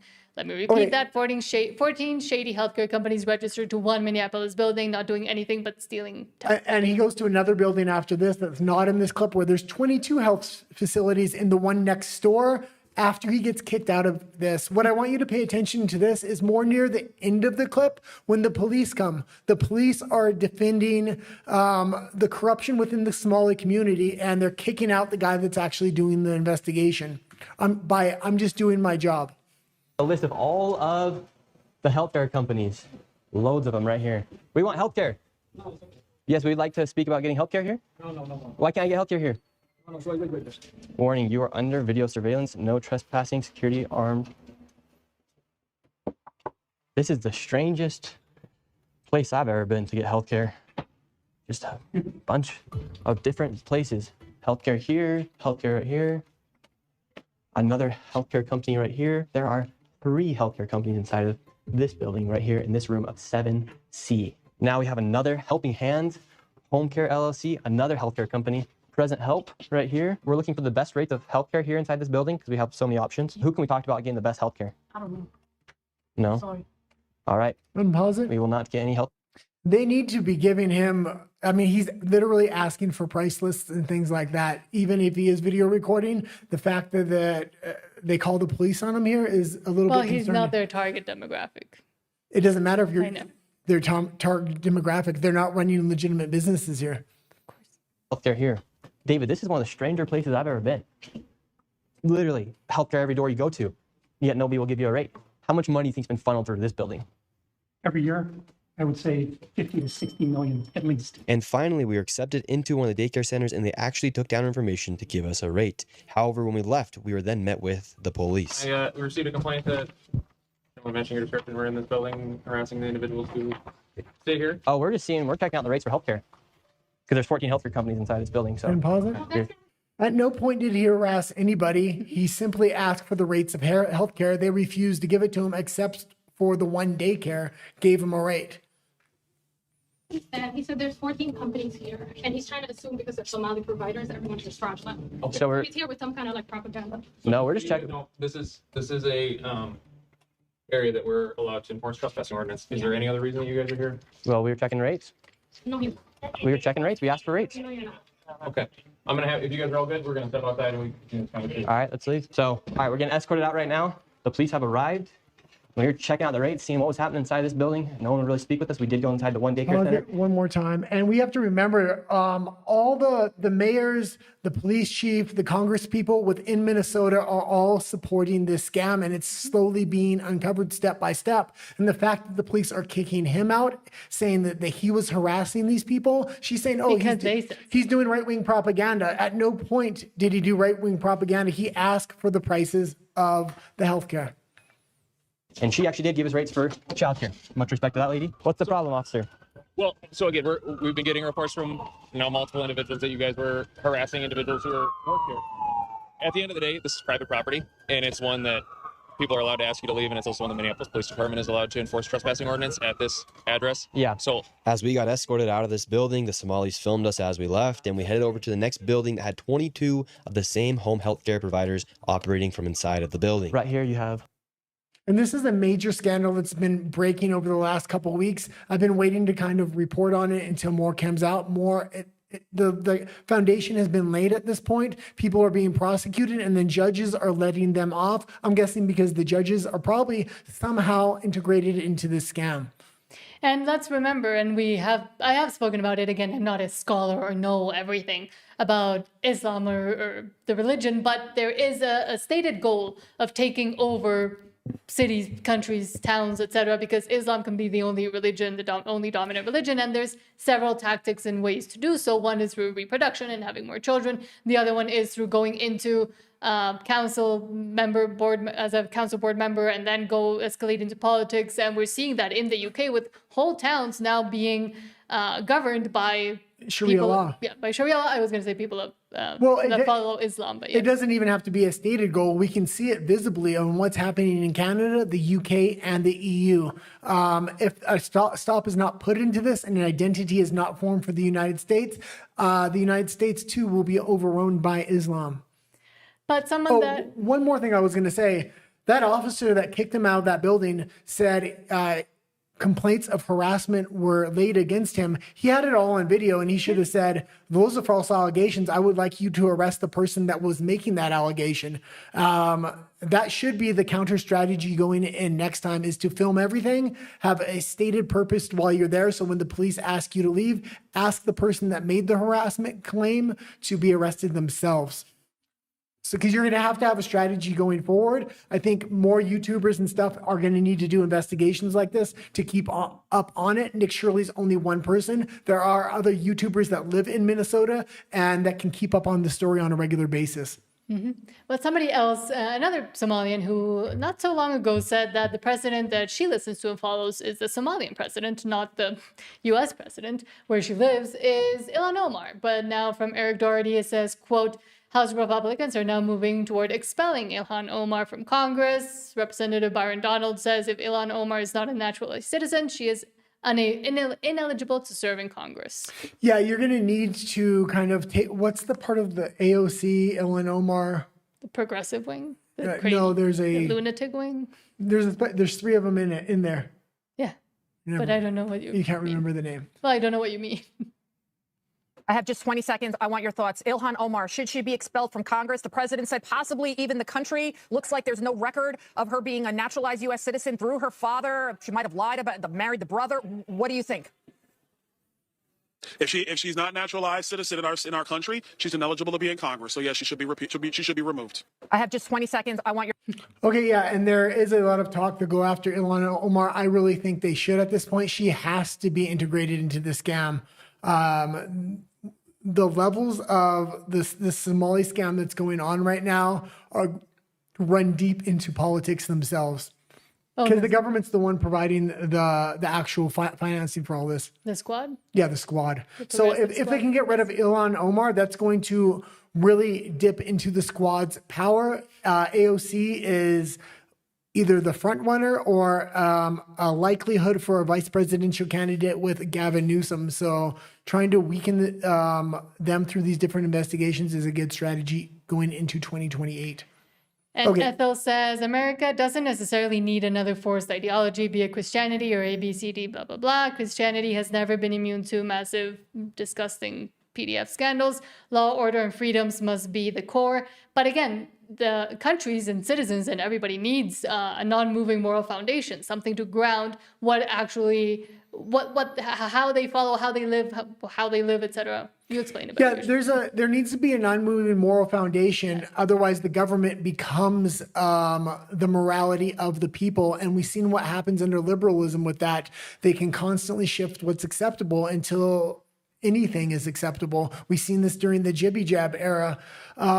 There was one more thing I wanted to say here, and it's not necessarily Christianity is going to become the government. It's going to influence politicians within the government, just like Islamic politicians follow Sharia law and have Sharia law influence their vote and the way their power is implemented within not only the United States, but the UK, the Canada, and other countries. It eventually erases the fundamental culture of that society. The same thing will happen in the United States if a moral foundation is not laid, and it has to be a non-moving moral foundation. So it influences the government, but does not become the government itself.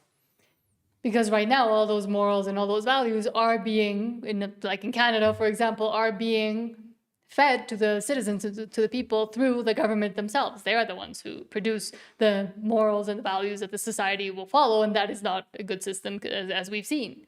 Yeah, I mean, we can go into anything from transing of kids to PDF files and things like that. And I understand the church has been involved in PDF cases. That being said, if you look at Catholic schools compared to public schools have 50 times more PDF file cases than Catholic schools, which a lot of people don't actually know.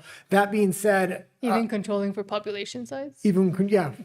Per capita. Uh-huh. So Andrew Wilson goes into that a lot. PDF files are going to go to where the children are at. So they're going to go to schools. They're going to try to get positions of power, and they're going to try to prey upon those children. That being said, at least there's some kind of watchful eye, or it's rejected amongst the Christian community in large that PDF files and that kind of behavior is fundamentally wrong. So if somebody is exposed, they're going to want that person gone generally. And Ethel says, America already has the foundation. It's the Constitution and the amendments. However, those were written in the spirit of Christianity and with the foundation of Christianity at the forefront and at the center of them.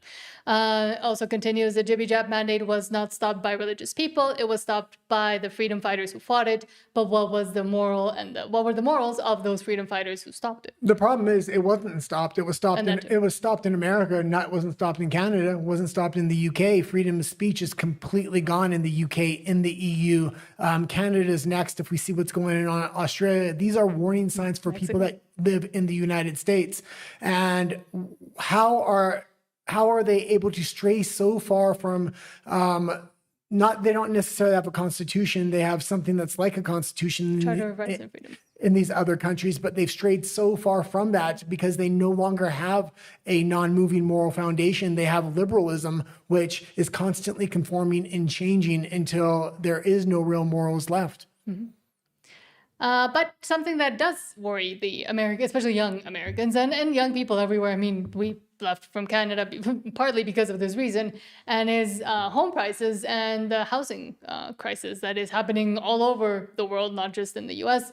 But stockmarket.news says, quote, for the first time in over a decade, there are now 530,000 more home sellers than buyers, the biggest gap ever recorded. This would be great news for young people trying to buy homes, but it's exposing a political problem. Trump openly admitted that helping existing young buyers requires driving prices down, which tanks the wealth of existing homeowners, mostly boomers, who will exit shortly as well. You can continue to read in a minute, but there is a solution, and I'm going to go into what I think my solution is, but continue to read this. Young people have basically stopped buying homes. 84% of Gen Z is delaying home ownership because prices are still astronomical despite this massive inventory glut. The median first-time buyer is now 40 years old. You need $141,000 just to afford a medium-priced home when the average salary is $75,000. And we'll go into Trump's clip real quick here, and then I'll talk about what I think is a potential solution for this. It's not going to be perfect, but it's the best thing to kind of hopefully keep the older people happy with their home values, but drop the prices of homes for young people. Do you want me to finish reading it? Or? No, we can go into the clip.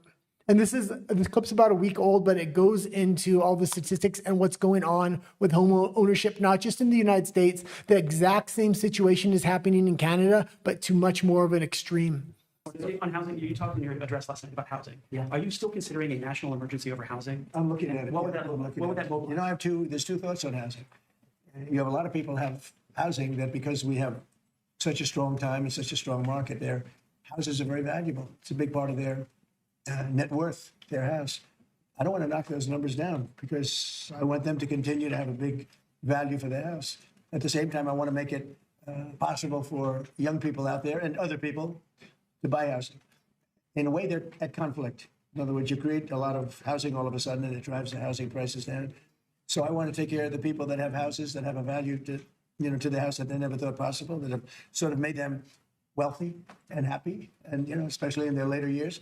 Got to be careful with that. I want to keep them up. At the same time, I want to make it possible for people to go buy houses. Okay, you're not going to be able to do both perfectly, but you have to understand what is the point of a house. It should not be the biggest financial asset where all your retirement's into that house. That's how it is right now. And you have to constantly pay property taxes on that house even after you own it. So you never have real financial security, especially if you're retired and you're no longer working and have an income coming in. The best solution, they're already starting to kind of implement this in Florida, which is no property taxes.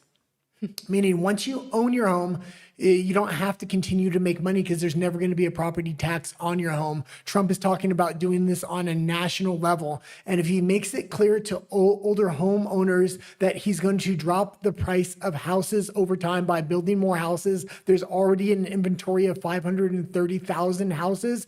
And over the next 10 years, he's planning on bringing the prices of houses down. This gives them forewarning to, number one, sell their house and downsize if they want, or they can keep their home and there'll never be property taxes again on anybody that owns their home outright. This puts older people in a place of security because they don't have to constantly bring income in to pay their property taxes. And a lot of these older people own very big homes, so the property taxes is very high. They're going to be very upset if their home value drops. But if there's no more property taxes, at least that quells some of their fears. Well, they can dramatically bring down the prices of homes. They need to cut down the price of homes in half in order to make it affordable for young people and the next generation. So I think that's the compromise, and I think Trump has began to implement that compromise somewhat, especially in the state of Florida.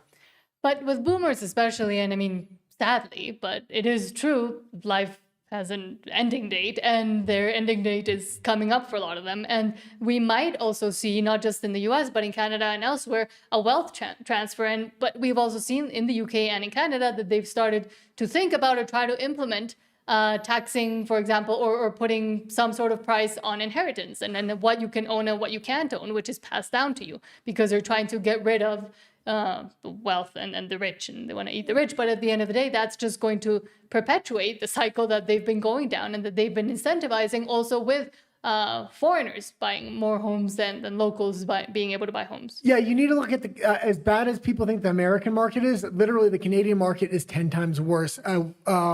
1.5 bedroom apartment can cost up to $1 million in Vancouver or Toronto or some of these other markets. In the United States, that same apartment would be $200,000. So it's to an extreme in Canada. The Canadian politicians have already made it clear. Boomers are the ones that vote, so they're going to keep the house prices high. Also, politicians own a lot of property, so they want to keep house prices high. You will own nothing and you will be happy is the strategy in Canada, in the UK, and a lot of these other countries. They also allowed massive foreign investment. Foreigners are trying to hide their money because they know foreign governments can come into their bank accounts and take their money. They want to hide it in hard assets in places like Canada and the UK. And that extraordinarily brings up the prices of homes in those countries. Especially for the citizens, actual citizens. Trump's in a good place right now because he has brought in these tariffs. They're bringing in a lot of money. He can say there will be no more property taxes going forward. So that gives the older generation some kind of security, knowing they don't have to pay that taxes, while trying to lower the prices of homes for younger people. And if you want to know more about the Canadian real estate market in a very easy and digestible way to understand, I will recommend you go follow Millennial Moron. He does a bunch of shorts comparing tiny or horrible homes in Canada going for $1 million or $5 or $6 million to European castles and big islands off of the Caribbean and the Pacific that you could own for even sometimes less money than it would cost you to own a 1-bedroom apartment in Canada, somewhere like Toronto or Vancouver. So go follow him. It's funny.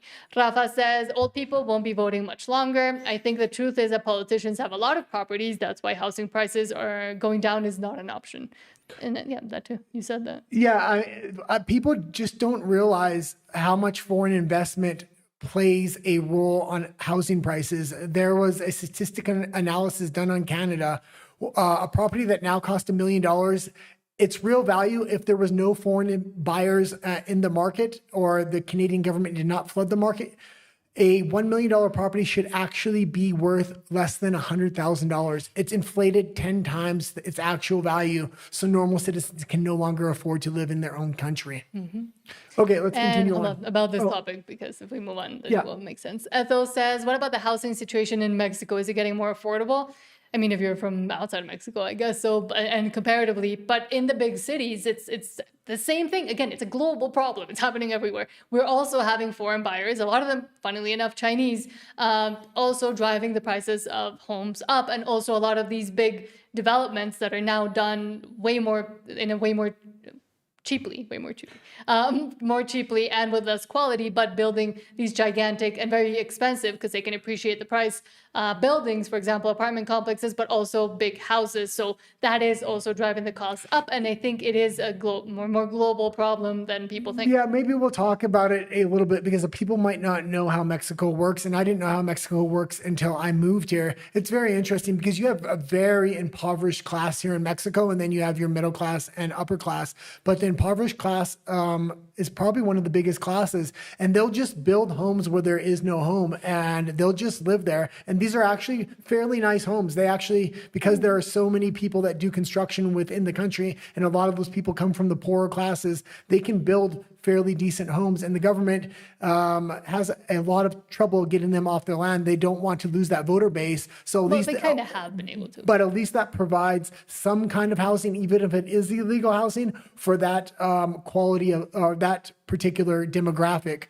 That being said, there's also some protections they prefer you to be a Mexican citizen to own property. Now, there's ways around that by owning a corporation and buying it in the corporation. But because there's generally that law that they only want Mexican citizens owning property, it will be very easy to expand that law to put more restrictions on corporations or individuals starting corporations and then buying property here. So I think the issue in Mexico can be much more easily fixed than in the United States or Canada.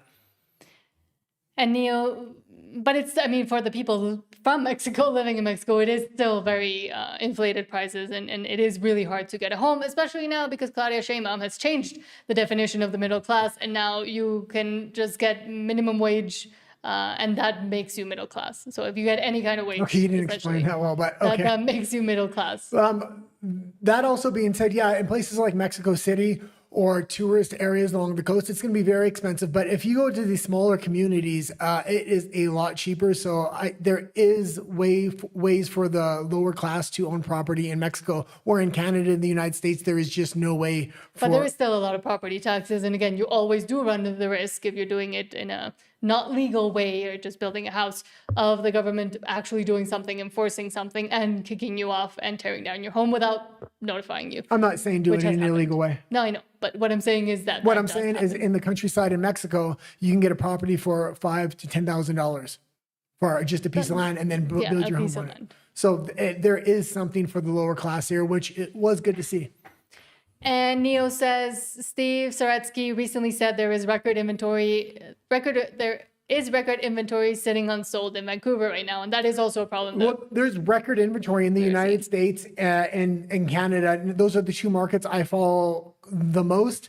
The property value hasn't dropped dramatically. There should be a massive crash within the market, which is going to put boomers in a place of anger. Trump can deal with that by taking away property taxes on them. I think he can still secure their vote that way. In Canada, when the property value drops, it's going to be absolute chaos. And also because the Canadian government has essentially gambled away the Canadian pension plan, and a lot of Canadians aren't even aware of that the Canadian government has lost so much money by sending their pension plan money overseas to try to accrue more value, and it's just completely crashed as well. Okay, let's continue on. But they're the ones that vote Liberal. So. With the American section here. From Inevitable West, Marco Rubio announces EU and British officials complicit in censoring free speech are now officially banned from entering the United States. They effed around and found out. I actually didn't believe this, so I looked up for an article, and it is true. From the AP, U.S. bars 5 Europeans, it says, pressured tech firms to censor American viewpoints online. They're going to war now over social media. The UK, the EU, obviously is implementing mass censorship. They're trying to take that censorship regime and prosecute private companies within the United States. So these social media companies will have to adhere to EU values, EU laws, which would be censored speech. The Trump administration is having none of it. They're bringing in the Granite Act to kind of punch back against that. They're also going directly after EU politicians. And furthermore, Trump is really trying to bring a national identity back to America. A foundational element of that is free speech. He wants to align with countries that have similar ideological values of the US, and one of those is free speech. A lot of the EU countries, although their citizens want it, their politicians and the elite are unwilling to actually implement free speech, and they implement censorship instead. And so the State Department announced Tuesday it was barring 5 Europeans it accused of leading efforts to pressure U.S. tech firms to censor or suppress American viewpoints. The Europeans, characterized by Secretary of State Marco Rubio as radical, activists, and weaponized non-governmental organizations, fell afoul of a new visa policy announced in May to restrict the entry of foreigners deemed responsible for censorship of protected speech in the U.S. He said, for far too long, ideologues in Europe have led organized efforts to coerce American platforms to punish American viewpoints they oppose. He posted on X, the Trump administration will no longer tolerate these egregious acts of extraterritorial censorship. The 5 Europeans were identified by Sarah Rogers, the Undersecretary of State for Public Diplomacy, in a series of posts on social media. They include the leaders of organizations that address digital hate and a former European Union commissioner who clashed with tech billionaire Elon Musk over broadcasting an online interview with Donald Trump. Okay, like I said, Trump is trying to lay down a foundational identity for the United States. Part of that includes Christianity. Part of that includes free speech and other things of this nature. But he wants to cooperate with other countries that are ideologically aligned. The United States itself needs to find its identity, not just through Donald Trump, but the Democratic Party also needs to find its identity. What are the fundamental values that Republicans and Democrats agree on? It used to be free speech. Hopefully the Democrats still believe in free speech. I know a lot of them do, but I know there's a wing of that party that no longer believes in that. So if they can identify some fundamental principles like the right to protect themselves with firearm ownership, like free speech, and maybe a couple other things that are bipartisan identifying factors, they can then ideologically align with other countries that have those similar values and are willing to put it in their constitutions to make those permanent trade partners on a long-term scale, not just when a Republican president's in there, but when a Democratic president's in there as well. Okay.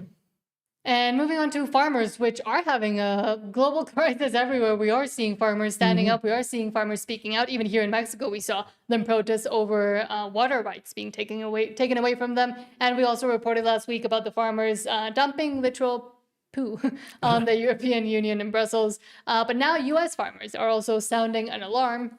From Valerie Ann Smith says farmers are sounding the alarm and nobody's listening. American farmer Julius Ray Tucker just tested his soil and found 5 times more aluminium than last year. His GMO seeds grow perfectly, but his heirloom crops are dying. Meanwhile, Bill Gates is pushing GMO seeds engineered to thrive in aluminium-rich soil. And we'll go to the clip here. And I have a few things to say this. I'm going to go down a little bit of a conspiracy rabbit hole, but I'm sure Nat will disagree with me. I'm the voice of reason. I've got to show you guys something. This is traditional sweet corn. Now, what's really wild about this is not what we used to call our heirloom seeds. This is just our regular sweet corn that you buy off the shelf. This is GMO corn. Now, we grow this as our field corn. And the reason I want to show you this is I'm going to show you 2 things. This is heirloom corn. Now, we don't weed it. Normally every year, this corn has come up and done really good for the last 10 years. Same seed, so I've grown it over and over, and we rotate our crops. But also, you look at the sunflowers. Once you look at them sunflowers, the sun, I can't see it, but well, the sun basically is right there. And they've got the flowers have turned away from the sun. This is not something, obviously, if you look down this, that's our garden. We grow over an acre worth of just garden. So what I'm trying to get at is something's not right. There's 2 things that are right. The amount of aluminum in our soil now is 5 times to 10 times higher than it was even last year. Let me show you something else. Now that sweet corn is bought, like I said, from the store, so it's not an heirloom seed. It's supposed to be an all-natural seed. It's non-genetically GMO, but I'm starting to doubt it. However, Okay, you can kind of leave it there. And I just kind of want to talk about what's going on globally. There's a war on farmers, and they're trying to get corporations to take out small farms. This is going on less in the United States, but it's still going on in mass, especially under the last administration. But in Europe, in Canada, in Australia, this is a major issue. Also, GMO seeds can be genetically modified so they can survive under certain conditions.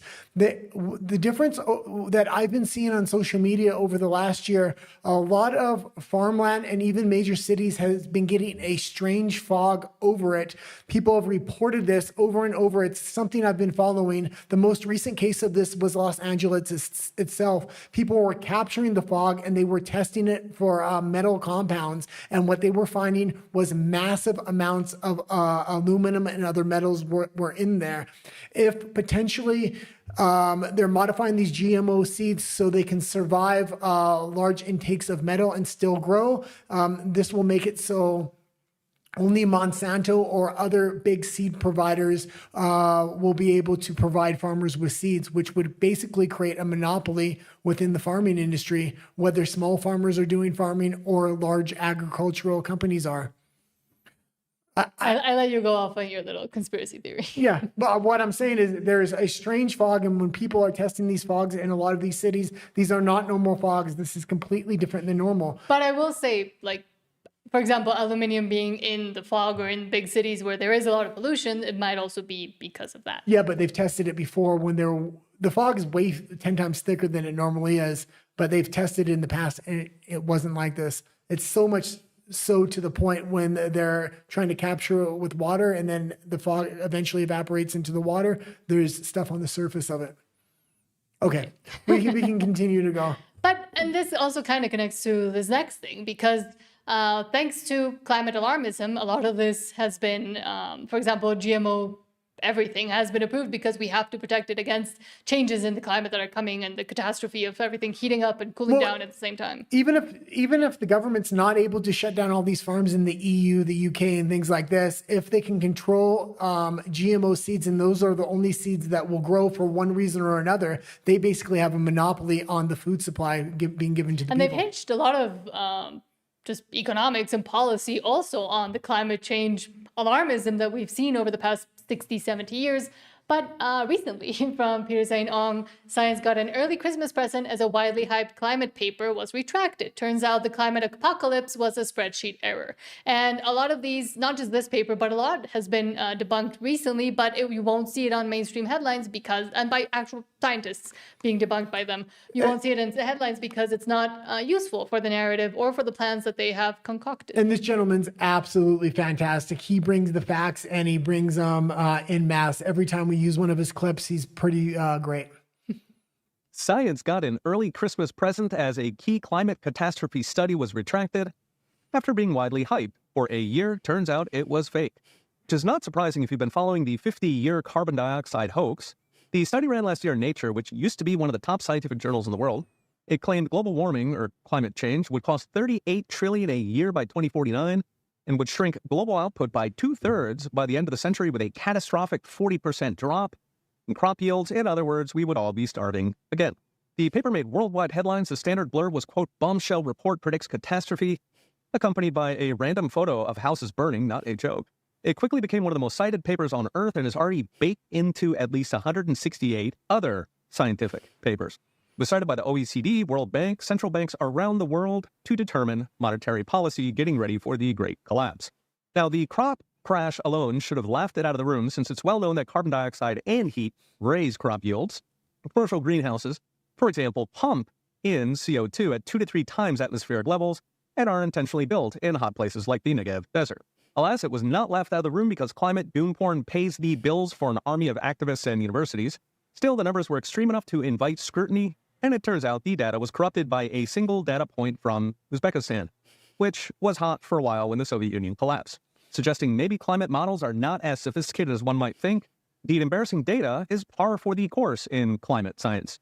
In the 1970s, Scientists warned of a coming ice age. They predicted marine life extinction by 1980, and Life magazine predicted water rationing by 1974. Food rationing was supposed to come by 1980 with 100 million starved. Back then, it was the ice age doing the starving. The Smithsonian predicted 75% of species would go extinct by 1995. The Club of Rome said we'd run out of fossil fuels by 1992. In fact, the UN warned entire nations would be wiped off the map, sunk into the ocean, including Britain, which would sink by the year 2000. Humanity itself was supposed to be extinct by 2023. Yes, we are living on borrowed time.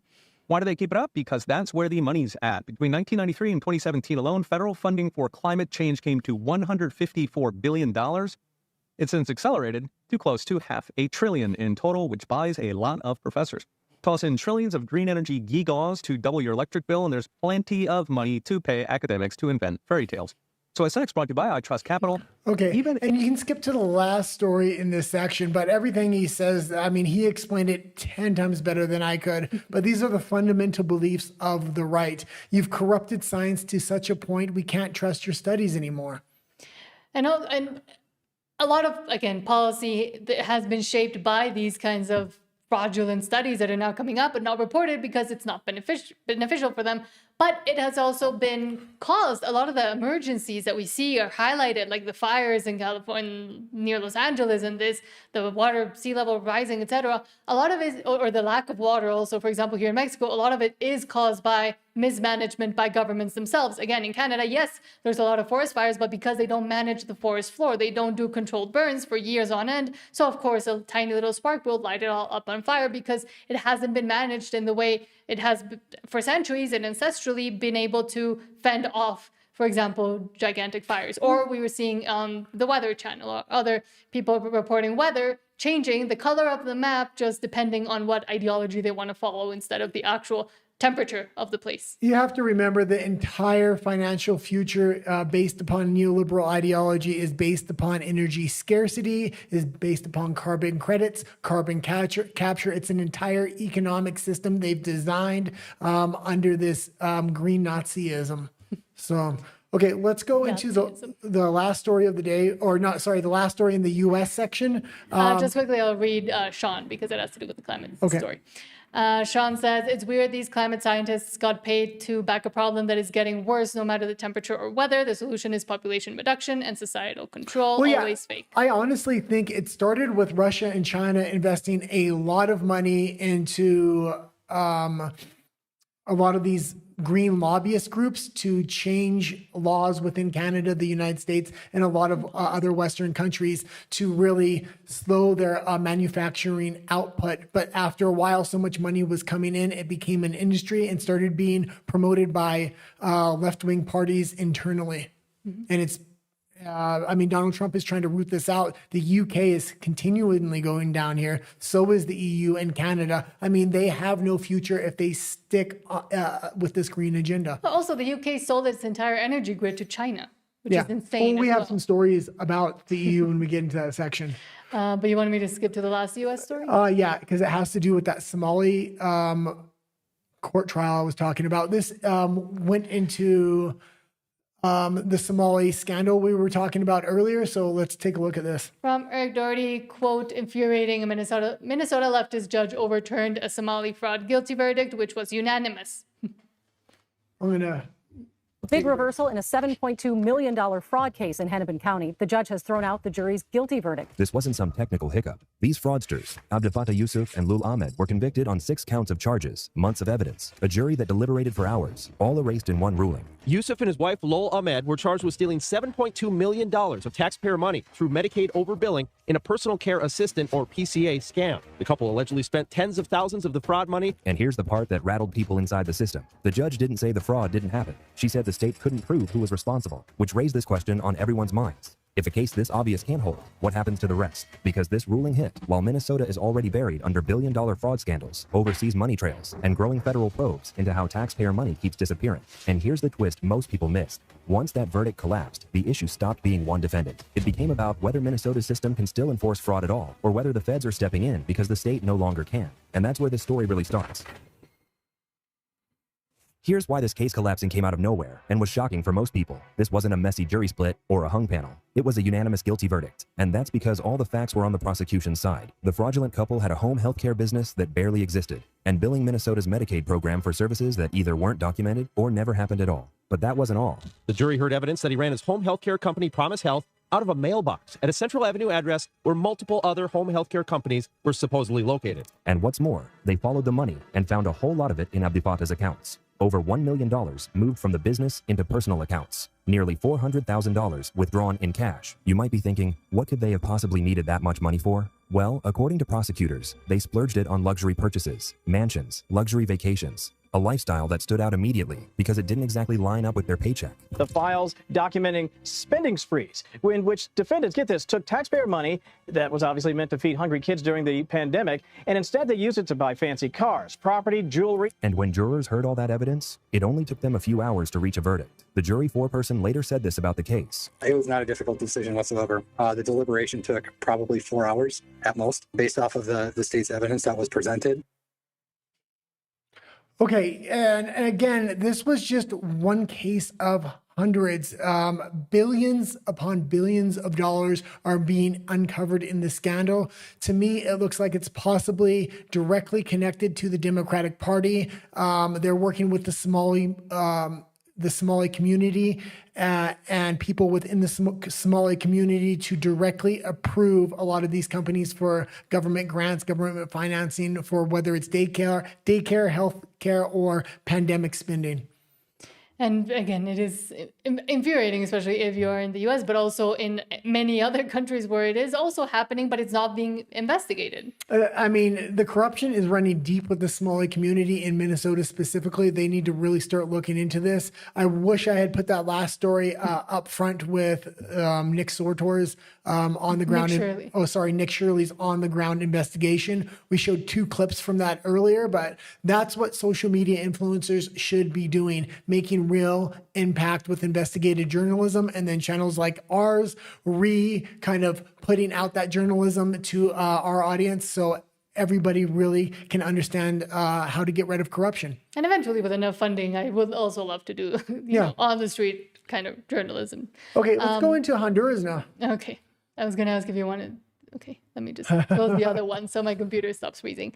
But yes, in Honduras, there has been a highly contentious presidential election where the current president wanted to get rid of the actual presidential electoral results and say that they were invalid because the more right-wing or conservative candidate had won, backed by Trump as well.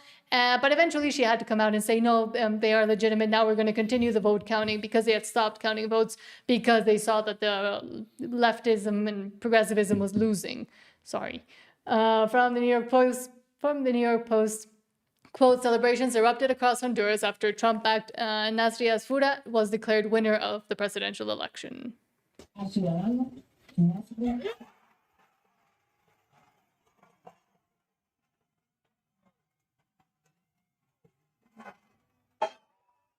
Okay, you can leave it there. And what we're seeing happen across Central and South America is country after country after country is going to the right. It was dominated by the left for decades. And socialism. Now it's going back to the right with conservative, libertarian, hybrid candidates. In a lot of these cases, a lot of these countries are winning by pointing to El Salvador and say that's the model we're going to address crime with in our countries. Crime is out of control in Central and South America because of a lot of these socialist liberal policies. Well, I'll let you comment on this and then I'll say something else. Well, we saw just in the past few weeks, Jose Antonio Cast win in Chile, which was pretty much an assured win, but still against the literal communist, Janet Jara. We saw, El Salvador, of course, Argentina going for Milei again, even though he has some controversies. And country after country, the map is kind of turning, well, here it would be blue and red is the socialist, but turning essentially from the bottom up almost, but also from the top down. And it's just the middle ones and Mexico that are left that are still crazy leftist socialist policies. And Mexico still has 5 years to go. Well, the 2 big crown jewels of Central and South America is Mexico and Brazil. Brazil has an election next year. They have consolidated power to an extreme amount, banning a lot of social media companies from even existing within the country. within the country. It's going to be very interesting if a right-wing candidate gets elected there. I would expect the rest of Central and South America to turn right. If Brazil manages to maintain power with Lula there, they also have backing from China and Russia. So they do have a counterbalance to the U.S. trying to kind of push right-wing politics in the country. It's going to be very interesting. But yeah, the main countries that still remain socialist leftist insanity holds are Mexico with Morena and Claudia Sheinbaum and AMLO before. And the election here is not until 2030. Yeah, we get 6 years, but they can't get reelected, so at least we have that. But they'll put someone else up that's in their image, like AMLO did with Claudia Sheinbaum. Then we have Petro in Colombia. We have, of course, Maduro in Venezuela, and I mean, kind of also, and not highlighted as much, but we spoke recently about it in Nicaragua, where they're banning Bibles now, because that's a good idea. And then we've got Cuba still to go. Well, I mean, that was always going to be like that. And who else? But a lot of these left-wing countries get a lot of funding coming at them from these Colombia, Venezuela, Brazil, stuff like this. A lot of NGO money goes in there to fund these elections. With Trump having the military off the coast, he's putting a ton of pressure on Cuba, on Venezuela, on Colombia, and even on Brazil. So that blockade that he's got going is putting pressure not just on Venezuela, but a lot of these other countries, especially with Brazil with the 2026 election. I'm going to be paying extremely close attention to that.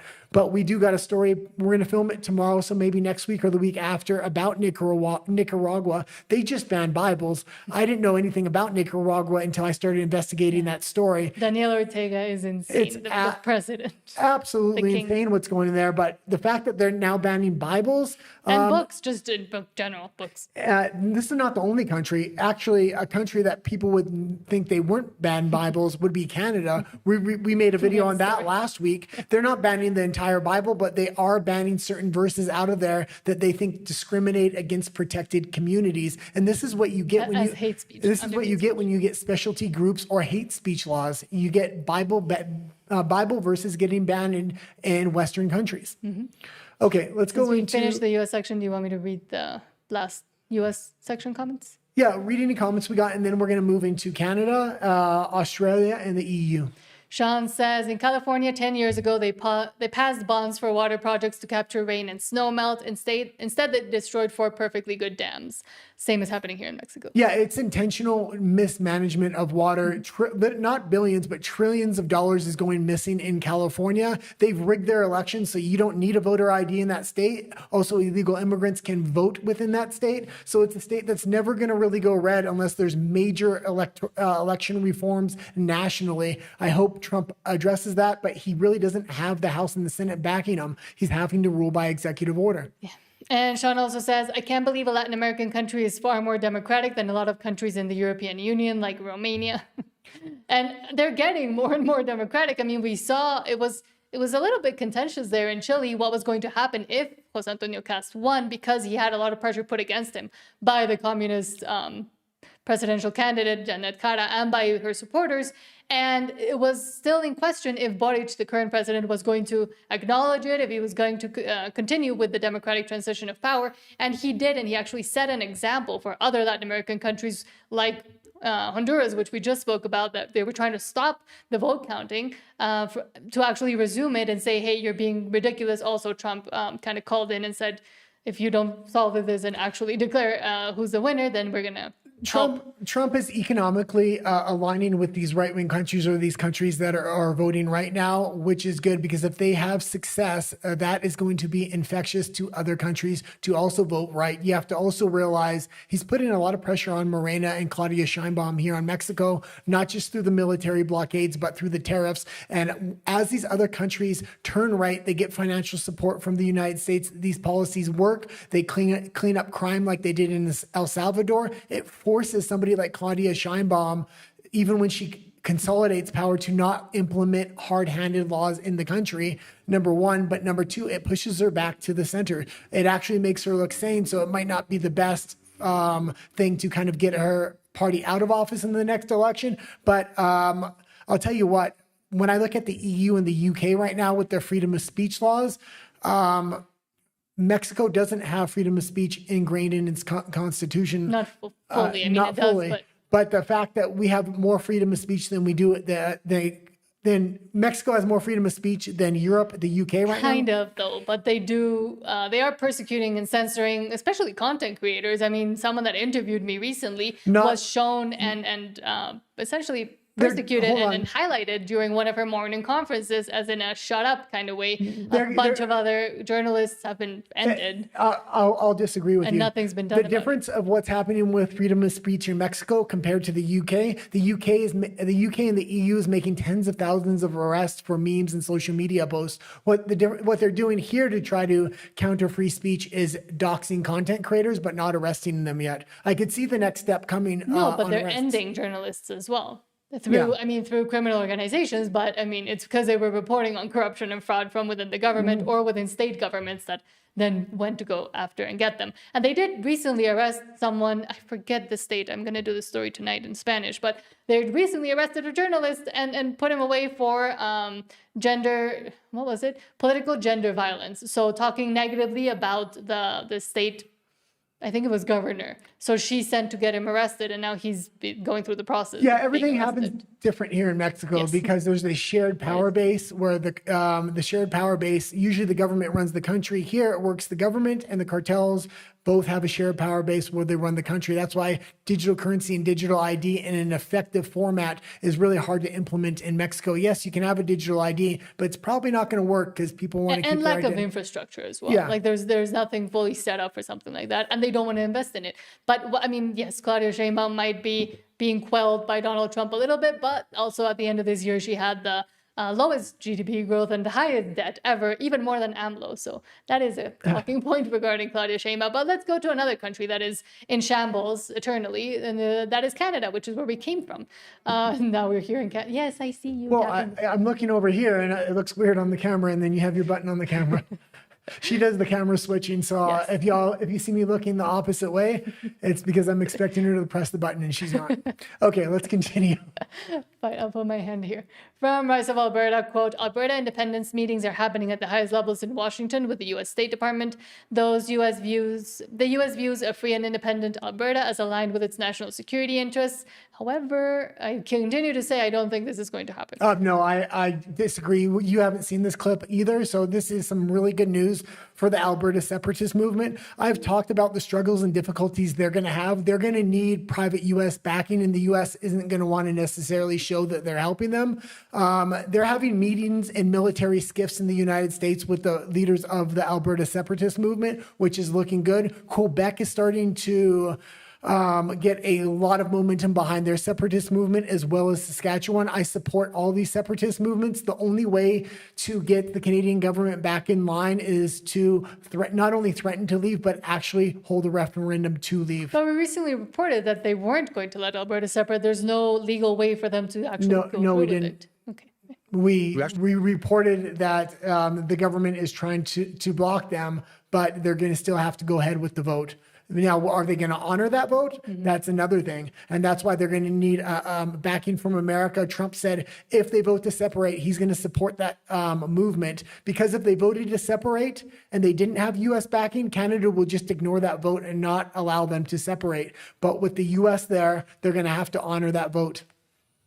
She met in a skiff of all things, but that was interesting. But the people that we're meeting with go directly from our meetings to the Oval Office. So that's the level that we're meeting at. We were at it for several hours, going through all of the ways in which the United States government could support Alberta independence when the timing was right. They are very enthusiastic about Alberta becoming an independent country. I mean, the one thing that we all fervently believe and have in common is that the government in Ottawa and the landlocking of Alberta's resources is being done by Ottawa at the behest of the communist Chinese. And the Americans, see it within their national interest, both under the Monroe Doctrine that's been around forever and their new national security strategy to support Alberta independence and freeing the third largest oil field in the world from control by the communist Chinese. I mean, one of the things that we were talking about is that the reason that the Chinese want to keep Alberta oil and gas landlocked is because they don't want Japan and South Korea to have a steady and stable supply of oil and gas coming out of the third largest oil field in the world, right? In terms of why it is that the United States is so supportive of a free and independent Alberta. So we were excited about that. We talked about West Coast pipeline being one of the things that Alberta would like to see immediately upon independence. And that would be a pipeline going from Alberta through Idaho or Montana, Idaho, and either Washington or Oregon to the West Coast to supply that Asian market. And the Americans are very supportive of that. So we were talking to the U.S. government about support for our pensioners and converting, Alberta pensions at par from Canadian dollars to U.S. dollars. Things like that. We're also talking about doing a feasibility study, which we're going to get working on right away, to establish a $500 billion line of credit for the country of Alberta, so that immediately upon a successful referendum result, Alberta could trigger a $500 billion line of credit, so that when we negotiate with Ottawa, we'll be negotiating from a position of strength and not from weakness. So, we want to be able to sidestep, what we see the inevitable response from Ottawa will be to Alberta becoming an independent country, which is to try to screw with us as much as they can on the fiscal and monetary side. So, if we're backed by the full faith and credit of the U.S. Treasury, collateralized with the Alberta oil field, oil and gas resources, we've got no reason not to be able to succeed in our negotiations with Ottawa and successfully removing Alberta from Canada. Okay, you can leave it there. And it's good to see they're finally addressing a lot of the roadblocks that the Canadian government is going to put up there. They're going to have to address the roadblocks of the First Nations tribes. They're going to have to kind of cut some deal with them. It's going to be very interesting what happens. I support the Alberta separatist movement, the Quebec and the Saskatchewan separatist movement. I really hope the U.S. really tries to tip the scale there. A lot of these elections that have been happening in Central and South America that have been going towards the right, a lot of left-wingers just think, oh, this is natural course because the left has not been governing properly. And I agree with that to an extent, but social media is having a absolute massive influence, and it will have a massive influence with the Alberta separatist vote.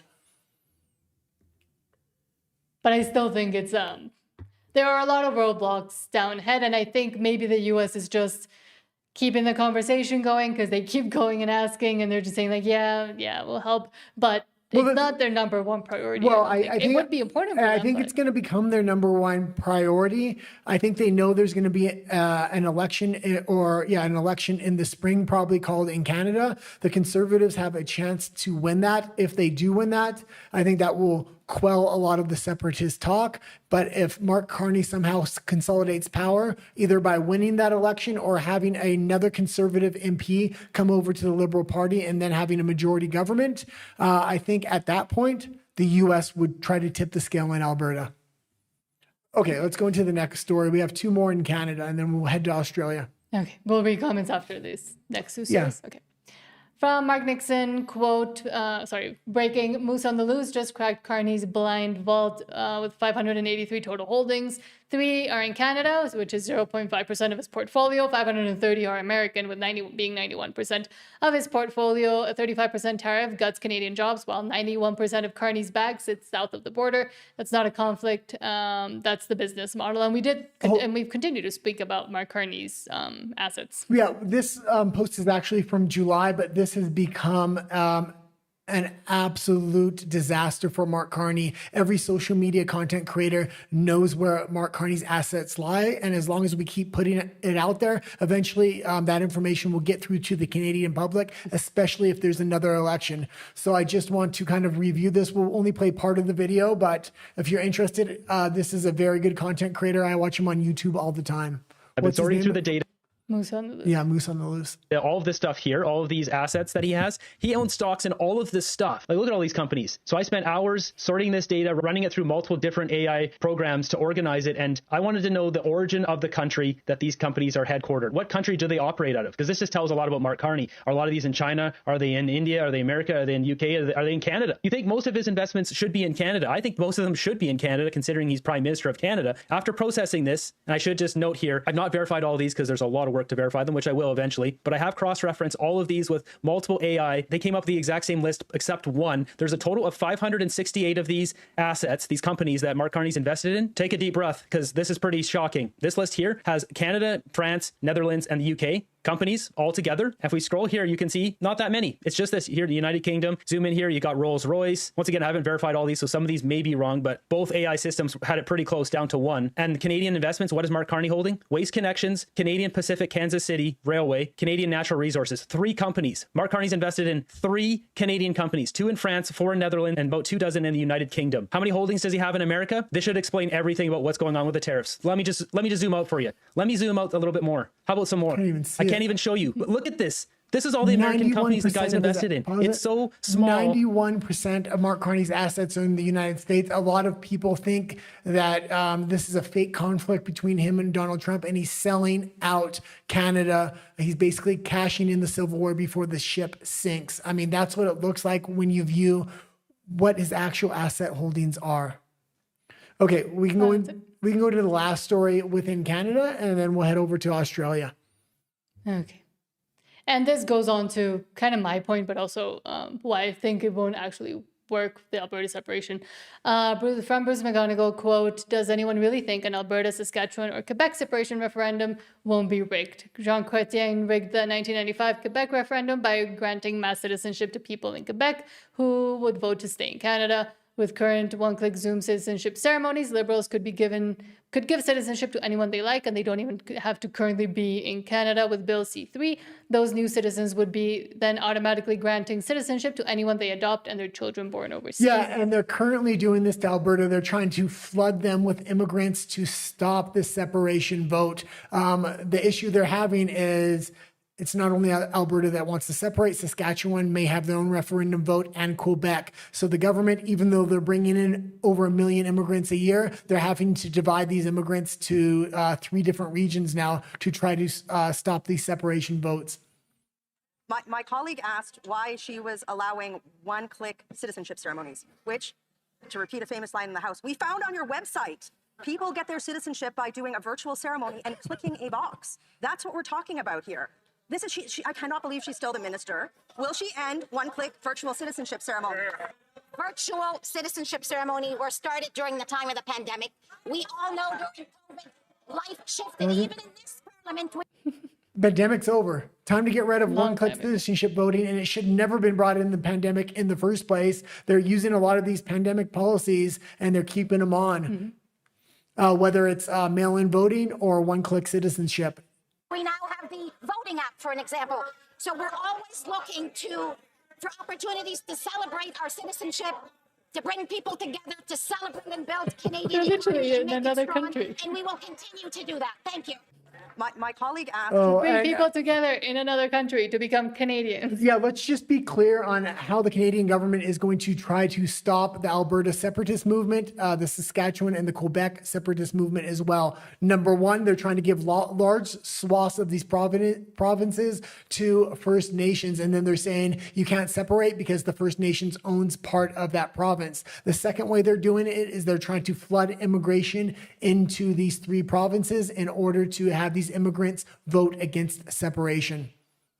Okay, let's go into questions. Oh yeah, questions. From Ethel asks, is Mexico getting tough on censorship? Are you guys considering moving to the US for the freedom of speech enhancement, or not for now? I don't think I'd ever move to the US. I am Mexican. I am from Mexico, and I mean, all my roots are here, so it's part of the reason why we also moved here. I used to live in the US. I do love the protections they're having, but I mean, that can switch on a absolute dime. Joe Biden was in office. We've seen what happened in censorship. When Joe Biden was in office, if the UK and the EU try to implement their current censorship regime and their lawsuits, they're coming after social media companies, there would be no free speech in the private sector within the US. So if a Democratic president gets back into office, free speech could quickly disappear in the United States. This is one of the big reasons I'm so supportive of Donald Trump and everything he's done. And I'll most likely support JD Vance when 2028 comes. When it comes to Mexico, even if there are they should broaden free speech protections here, but you get freedom through chaos. There's the government's completely incompetent. They can't implement laws when they have them. You have to really rattle the pillars of power here for you to get notice and for them to actually come after you. But that also makes it I mean, quite a bit more dangerous, as in it's more lawless. There's less enforcement. There's less, I mean, if something ever happens to you, you can't expect the police to, I mean, people here want to support the police, but you can't expect them to show up and actually do their jobs. Investigations go on forever. There's millions and millions of people still missing, people and mothers searching for their children. So there's that also. I mean, it's not all just freedom. It's also the chaos also brings insecurity and safety, poor actual regulation that would work. I'm against most regulation, but at least a little bit. And the people kind of getting used to, the citizens also getting used to that chaos and then continuing to enact it and continuing to, for example, driving here is a nightmare. Yeah, Stuff like that. But what I would say is it's not just freedom through chaos when it comes to freedom of speech. The big two things, freedom of speech has really become a thing because the EU and the UK is just becoming draconian. But before they really started attacking free speech on the level they currently are, I was very concerned about digital ID and digital currency. And although there are plans here to bring in a digital ID, digital currency, they're not going to enact them to such an authoritarian level. They're actually going to be effective. They're more or less going to enact them so they can tell the international community, yes, we have a digital ID, we have a digital currency. The current digital ID they have here in Mexico, you print off on your home computer and you're expected to laminate it yourself, and that's your digital ID. But at the same time, a lot of the actual things you have to do to live, if you want to buy a house, if you want to, I don't know, if you have to do some sort of bureaucratic thing, they are now requesting it. While the president said it wasn't going to be enforced, but you could get it if you wanted to, now you can't do certain things that involve paperwork without it. So again, it's a lot of mismanagement and confusion, but I will say they are implementing a lot of laws around speech, and most of it is coming from gender policies and very feminist leaning, or at least seemingly feminist policies based on gender violence, for example, because there was a problem. Let's just explain it a little bit better. That's what I was getting. They're doing it the same way all these other countries are, and it's not just saying women. What it is they'll enact hate speech laws or specialty class privileges, specialty class groups, women. But mostly just for women. Yeah, but women in Mexico are that specialty class. They're implementing it through other countries that may be LGBTQ or Muslims. And here also LGBTQ and etc., but not to the same extent. And a lot of the censorship that is being implemented is through and people trying to speak up about corruption, for example, or showing examples of corruption, and these are women. Well, now you can't talk about it because that's political gender violence and you can't say anything. And that investigation gets completely stopped. And again, there's censorship in other ways. There's this huge tax investigation into a really rich man here who has political aspirations, and they're targeting him just because he speaks against, I mean, he also did some things wrong, but mostly because he speaks against Claudia Sheinbaum and Morena. Yeah. And so it's very specific, but at the same time, they're trying to take down the loudest voices and the biggest the biggest sources that criticize them, so they don't have to deal with it. And most of them are also starting to go against creators, and then they're continue to implement hate speech. You have to realize what's actually happening here on a global level. Trump is putting a lot of pressure on the EU right now because of their free speech. We've seen Marco Rubio saying we're banning politicians from coming over here. That is having a major effect within Mexico. Sheinbaum and Morena have consolidated enough power where they could implement much harsher institution of the laws. I think the reason they're not is because they're looking at Donald Trump and they don't want to piss him off right now. Kind of, but at the same time, they are. You just don't know about it. They are, but not to the extreme. And I've reported on it. They passed these laws in order to actually... But they don't enforce them yet. Yeah, to actually implement them much harder. The reason that they're delaying that is because of Donald Trump. Yeah, because of... And we're still on a tariff pause here in Mexico with the United States. So there's still negotiations going on. So, I mean, yes, on a way it's getting tougher. Okay, let's continue on. Ethel says, Alberta independence is not going to fly. Hey guys, talk about the Second Sons. They are getting some traction in Canada. Curious to hear your opinion. I don't know much about them. Oh, what's the Second Sons? It's a group of, correct me if I'm wrong, from just the few things I know, it's a group of just kind of like the Patriot Front. They're white men, Christians, nationalism, kick everybody else out who is not. Yeah, I would be very concerned about very nationalistic groups that especially have very identitarian politics, not because they're necessarily wrong in every sense, because all these other groups have identitarian groups. So I would see it would only be fair if they want one, but it really plays into the government if these people get violent or have a very violent rhetoric, and it can be used against a group of patriots. We've seen what happened with January 6th. So I would expect fake groups like this to constantly be put up. We're seeing this happen in the United States. I forgot the name of the group, but they all look like CIA agents. The Patriot Front? Is that, but it's in the United States. Yeah. Well, they wear khakis. Oh yeah, that's them. Yeah, the Patriot Front. So it's kind of like that. It looks like the Patriot Front looks like a CIA or FBI plant to go against patriots, forming actual groups that will create a real resistance and a real identity for America. Sean says, if Quebec separates, wouldn't Alberta and the far north territories' independence be unable to be blocked? It only takes one of these groups to separate for the rest of them to fall like dominoes. So that's why I'm so proactive in saying I support Alberta, Saskatchewan, and Quebec. If one of them can separate, like dominoes, the rest of them are going to go, and Canada is absolutely going to crumble because of their own making. It's not that I'm against Canada. It's against the Canadian people have failed to vote in their own interest and keep voting for socialist policies and liberal governments that are really socialist governments in disguise. And again, I agree with Alberta separating. I just don't think it's feasible, or that they'll let it happen, even if they do the referendum and the votes.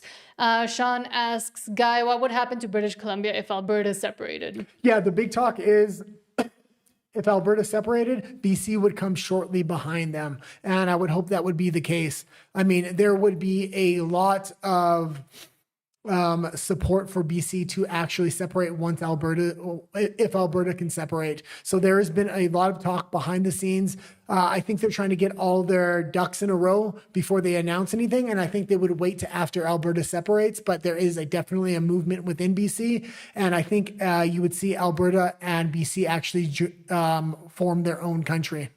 I think if BC didn't separate, there's a good possibility if things didn't work out for Alberta, they would join the United States. If BC does separate, they have more than enough economic power and natural resources to be a very, very powerful country, not just within North America, but on an international scale. If well managed. But at the same time, we've seen, like, for example, BC won dissolve and a lot of infighting within these groups that want to make it happen. So yeah, that's a problem as well. Neo says Quebec will never separate until equalization cash continues flowing from Ottawa to the corrupt Quebec government.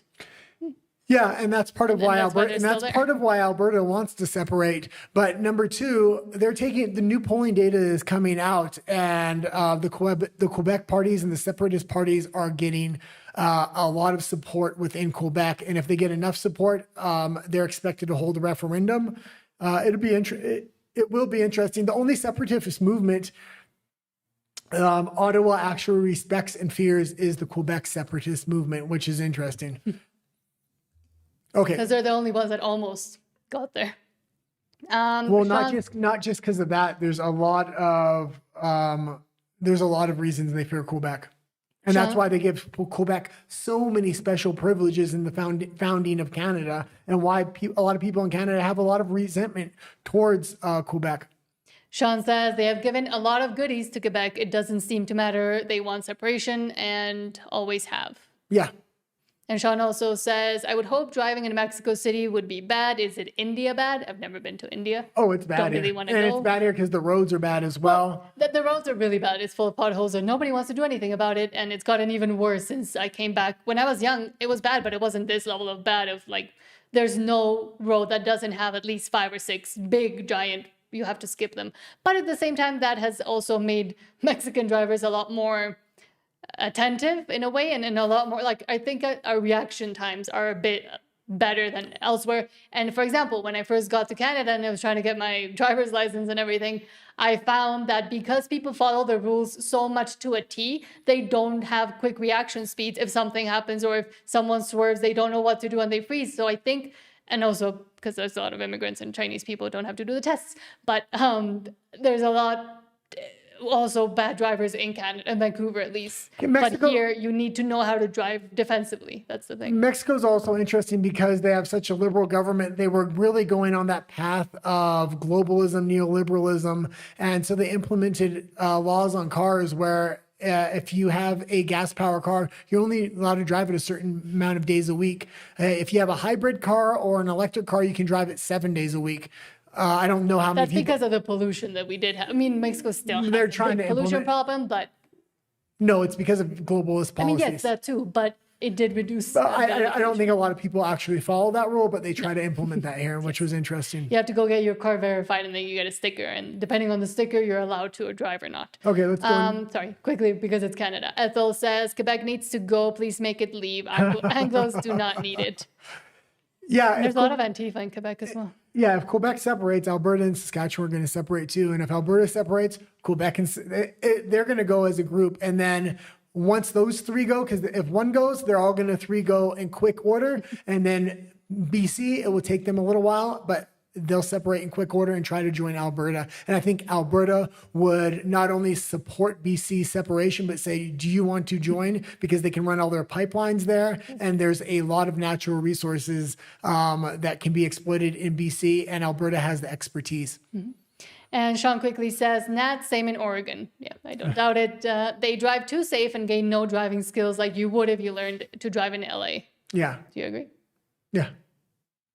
Okay, let's go into Australia. We got 2 stories in Australia, and then we'll go into the EU and then RUMBLE. From Australians versus the agenda, quote, I never posted this clip at the time, but it hits harder knowing the interview was recorded just 3 days before the Bondi attack. Prime Minister Anthony Albanese said Islamophobia and neo-Yazis were the biggest issues facing his government, claiming social media was supercharging both. Australia then suffered its deadliest terror attack by Muslims. Yeah, this Australian Prime Minister has something against everything's neo-Nazis. It's actually Antifa that they're claiming are neo-Nazis within the country. And a lot of their propaganda we've shown on this show on state TV always revolves around Yazis. We need to continue to address Islamophobia wherever we see it, wherever we see any discrimination against any group, and particularly a targeting of groups. We have seen a rise of neo-Nazis. That is just, quite shocking.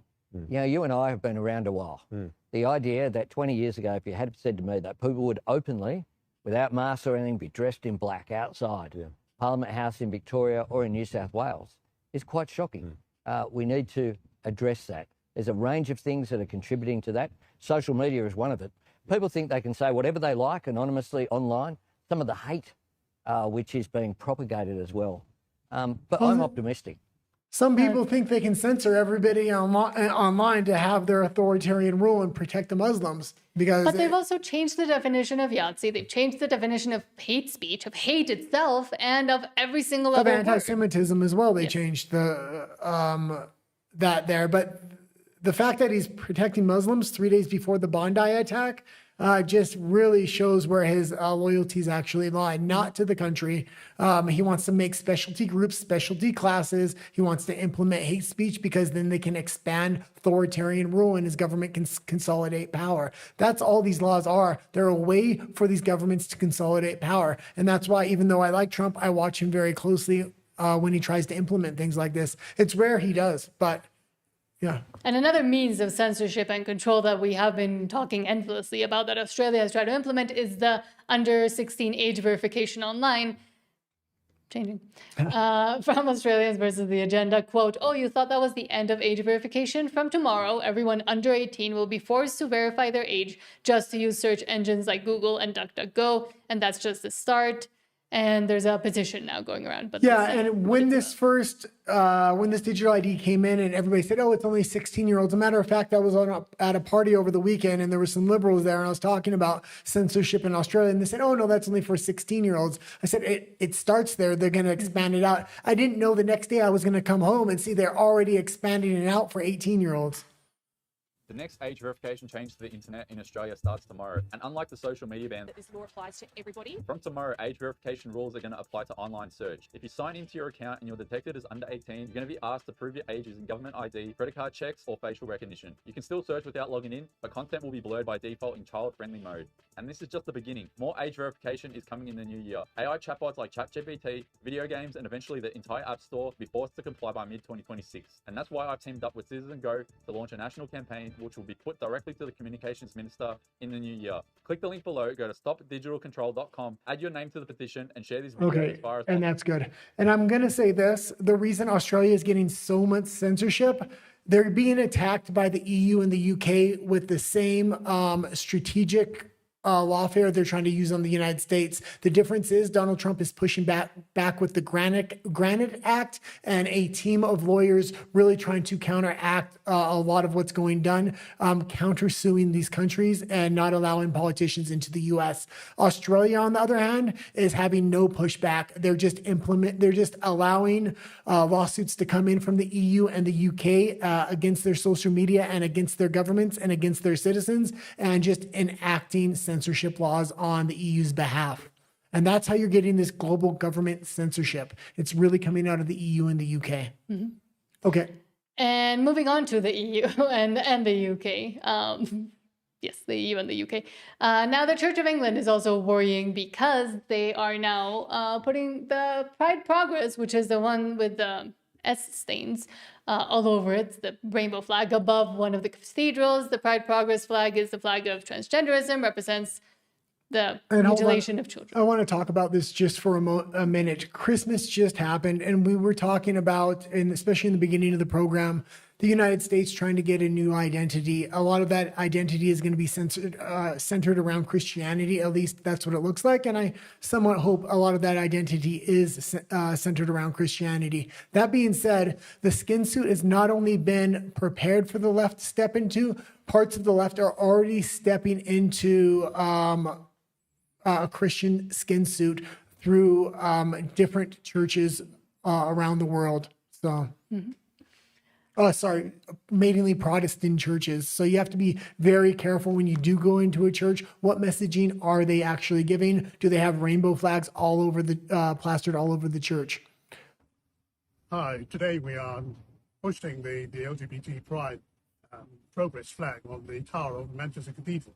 And we're very pleased to be doing it again this year. It's a very important thing for us and for our city and beyond as we support. Is that a female cardinal? Mm-hmm. Or something, yeah. Because she's in red. And she has the color. For the LGBTIQ community. And we do pray that the flag flying high on the cathedral tower will be a sign of support and encouragement to our brothers and sisters in the LGBTIQ community. And every blessing and every good wish for Pride Week. Thank you very much. And one of the strongest Christian churches is Catholicism, and they have a lot of power. The problem is the Pope is a globalist. A lot of the higher ranking members are globalist.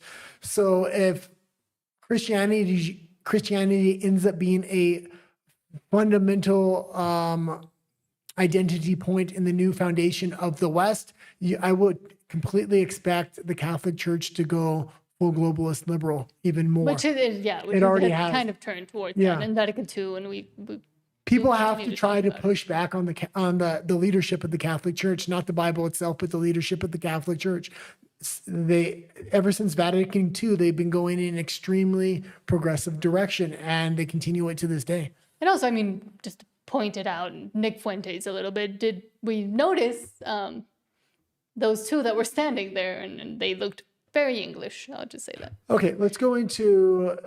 also in England, and more insanity. From Concerned Citizen, quote, a teacher in an English school was accused of posing a risk to children and referred to the government counterterrorism program. Why? Because the teacher showed videos of President Trump to his U.S. politics class. To a U.S. politics class, you can't talk about Trump. This is complete... Show videos of Trump. This is complete TDS.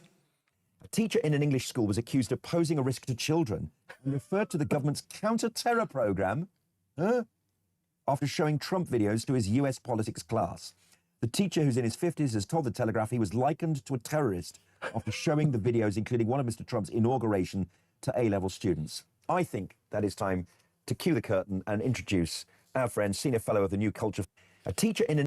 And A-level is like, what, 16, 17, 18? So, I mean, it's not like he was showing it to kindergartners. That's like high-level politics class. It's not just a politics class, it's a U.S. politics class. How are you going to talk about U.S. politics in a modern context without talking about Trump? He's been a political figure for the last 10 years. He's been president twice now. And he's going to have an impact on who the next president is. And historically, I mean, they're going to have to talk about him historically as well. Well, it's a hate crime. No, they're going to erase Trump from history if they get the chance.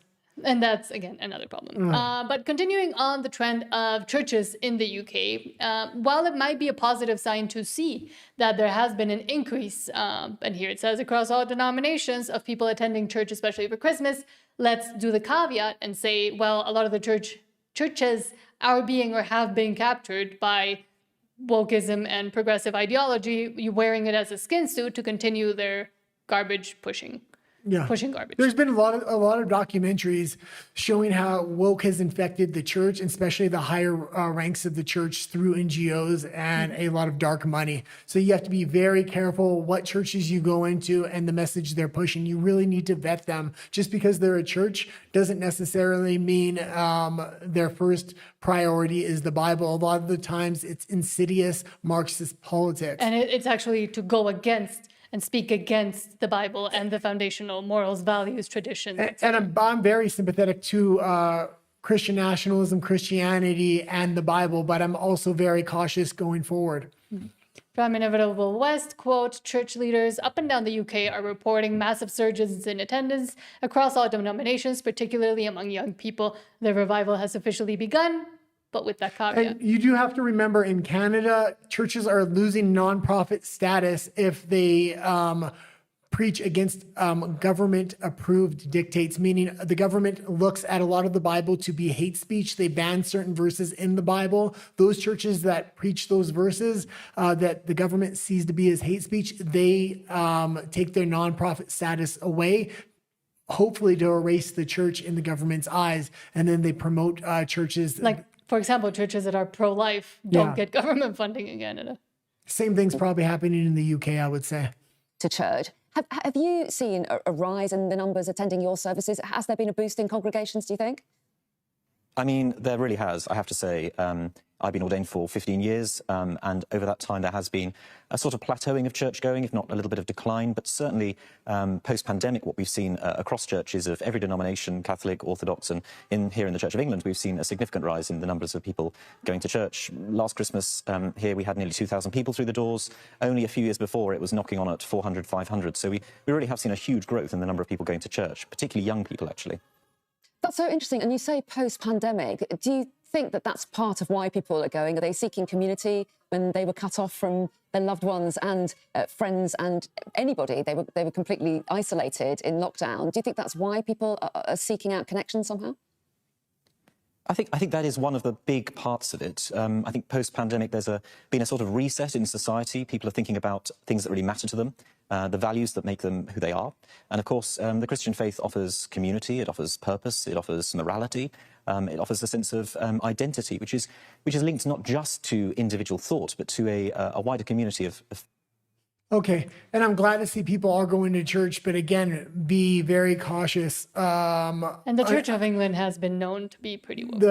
A non-moving moral foundation is very important, but when a lot of church leaders try to twist that moral foundation for their own political means, I'm very sympathetic, especially to the Orthodox Church, because it avoided Vatican II and a lot of the progressive policies that were implemented then. But church in general is a good thing. Is it just me, or does the choir look a little bit boomer woke? A little bit too Don't make boomer fun of woke. the church. I don't know if it's a good or bad church. I don't know, but I mean, Church of England has been known to support certain things.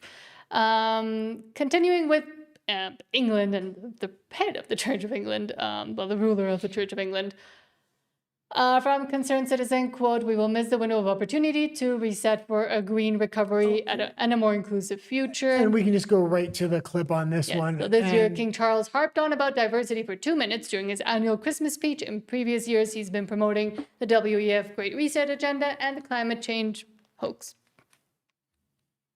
Without swift and immediate action at an unprecedented pace and scale, we will miss the window of opportunity to reset for a green-blue recovery and a more sustainable and inclusive future. In other words, the global pandemic is a wake-up call we simply cannot ignore. Having been at this now for... Their entire economic strategy going forward is centered around climate change, carbon credits, carbon capture, things of this nature. That's why they won't give it up easily. Now is an important time because they moved a lot of these weather centers and how they monitor weather into cities so it could look like things were heating up. The problem is they moved them there about 5 years ago. They've already got that increase, and now we're able to compare modern data against the last 5 years. And if it starts cooling now and they didn't hit their targets, number one, they can't take credit for it, and their whole global warming agenda falls apart. Well over 40 years, I have long observed that people tend not to act until there is a real crisis. Ladies and gentlemen, that crisis has been with us for far too many years, decried, denigrated, and denied. It is now rapidly becoming a comprehensive catastrophe that will dwarf the impact of the coronavirus pandemic. At this late stage, I can see no other way forward but to call for a Marshall-like plan for nature, people, and planet. With the planetary emergency so critical, with the permafrost melting in Siberia, for instance, producing dire effects on global warming, and with the Pantanal in Brazil being consumed by unprecedented numbers of fires, we could no longer go on like this, as if there was no tomorrow and no ultimate reckoning for our abuse of nature. So, what do we do? Without doubt, we must now put ourselves on a warlike footing, approaching our action from the perspective of a military-style campaign. That way, working... And if they take this on like a military style campaign, what they're going to do is completely deindustrialize themselves. They're not going to be able to compete with Russia and China. Luckily, the US is going in a different direction. Right now, it seems like the EU and the UK are the ones that want to propagate a war. So if they want to deindustrialize, I'm actually all for it, but their people are going to suffer because of it. But it could actually help us prevent a war. Together, we can combat this most grave and urgent challenge. If we have the resolve to shift our trajectory, we must start now by bringing forward our net zero target. You can invest in nuclear. There's now fusion technology that the Trump administration is bringing forward. That's what they should have been investing in the whole time. He's saying they're not meeting their targets. The world did everything they could by getting on wind and solar. It was a complete scam. It has to be replaced every 10 years. It's completely toxic to the environment. I mean, we watched a video earlier about a gentleman that went in depth on what the climate scam actually is. Nuclear and fusion is the way forward. We don't need energy scarcity. We will have energy abundance if we go towards those two goals of fusion and nuclear. But it's not profitable. It is for the people. No, it's not profitable for the people continuing to push green and energy and net zero. And blah. At the same time, they're trying to push this green scam. We've seen what they're doing with the war on farmers. We see what they're doing with GMO seeds. Regular seeds won't even grow in a lot of places in the world. They're going to be able to, or I believe they may try to blame crop yields on climate change. See, we didn't address the problem. We have to spend more money doing it. We don't even have enough food to provide the citizens. They'll want to put a panic in the citizenry through the food, and that's why I think they're trying to control that too. And we're about to head over to Are You and BLE because the rest of the stories are a bit too spicy, but I will read the last two comments that we have here on YouTube. Neo says, I've lived in Quebec for some time. My condolences. And it is in very bad shape economically and infrastructure-wise. Even if they decided to separate, they would suffer an economic collapse shortly after separation. Yeah, and many of the other provinces as well. Well, I believe it's Alberta and BC, if they separated together or one separated shortly after, they actually have a sustainable economic model. And I've always thought Quebec didn't. They're also very different culturally. So it's not like even if they did separate and then they collapsed, I don't know if the U.S. would necessarily want to bring them in. Mm-hmm. But yeah. Sean says, the rabbi in my synagogue, who is very leftist, said around Jewish New Year that her only regret last year wasn't speaking out against Israel. A lot of leftist indoctrination in certain Jewish circles. And I think, Judaism and Jewish people, maybe non-practicing as well, were some of the first ones captured, and maybe even bringing it in a way, because there is a very specific group of I don't want to say Jewish people, but people of Jewish ancestry that do continue and have pushed this for way longer than others, specifically professors. Yeah, Israel's very interesting because they're very divided amongst left and right, religious, non-religious. There's a huge LGBTQ movement that has a lot of political power in Israel as well. But the value systems are all mismatched. They're not how a lot of normal Western countries are. So it's very interesting because it's the right wing that's pressing a lot of war, and that's why they're in 7 conflicts in Israel. It's the left wing that is going against is the anti-war party over there. So a lot of the values are, I actually support a lot of the left wingers coming out of Israel as well. But there's also because they are the anti-war. But in the U.S., there's also a large contingent of some Orthodox, but also non-Orthodox Jewish people that are very conservative and very also still right-wing. And elsewhere in other countries in Latin America, for example, there is also a large contingent of Jewish people of different faith levels, I will say, that also are the most conservative and the most right-wing in their own countries. And that's why they haven't been liked for a long time here as well. Well, it's not only that the conservatives within Israel are necessarily wanting to project more war, but that's the Zionist wing of the party primarily, and the left wing is the non-Zionist party. Mm-hmm. So and Sean says Quebec and New Brunswick. I haven't heard anything about New Brunswick. Yeah. I feel like we never hear anything about New Brunswick. But we are heading over to RUMBLE to finish off the stream with some stories that YouTube doesn't like. So we'll see you over there. Please don't forget to like and subscribe here on YouTube. It really does help us. And we are trying to get to 1,000 subscribers to ramp up production as well. That would really help. And before we see you over on RUMBLE, thanks for everybody that did leave a comment. It helps the show flow a lot better. So we'll see you there. And once again, Merry Christmas to you and your families, or other holidays as well. We'll see you over there. Hold on. Okay.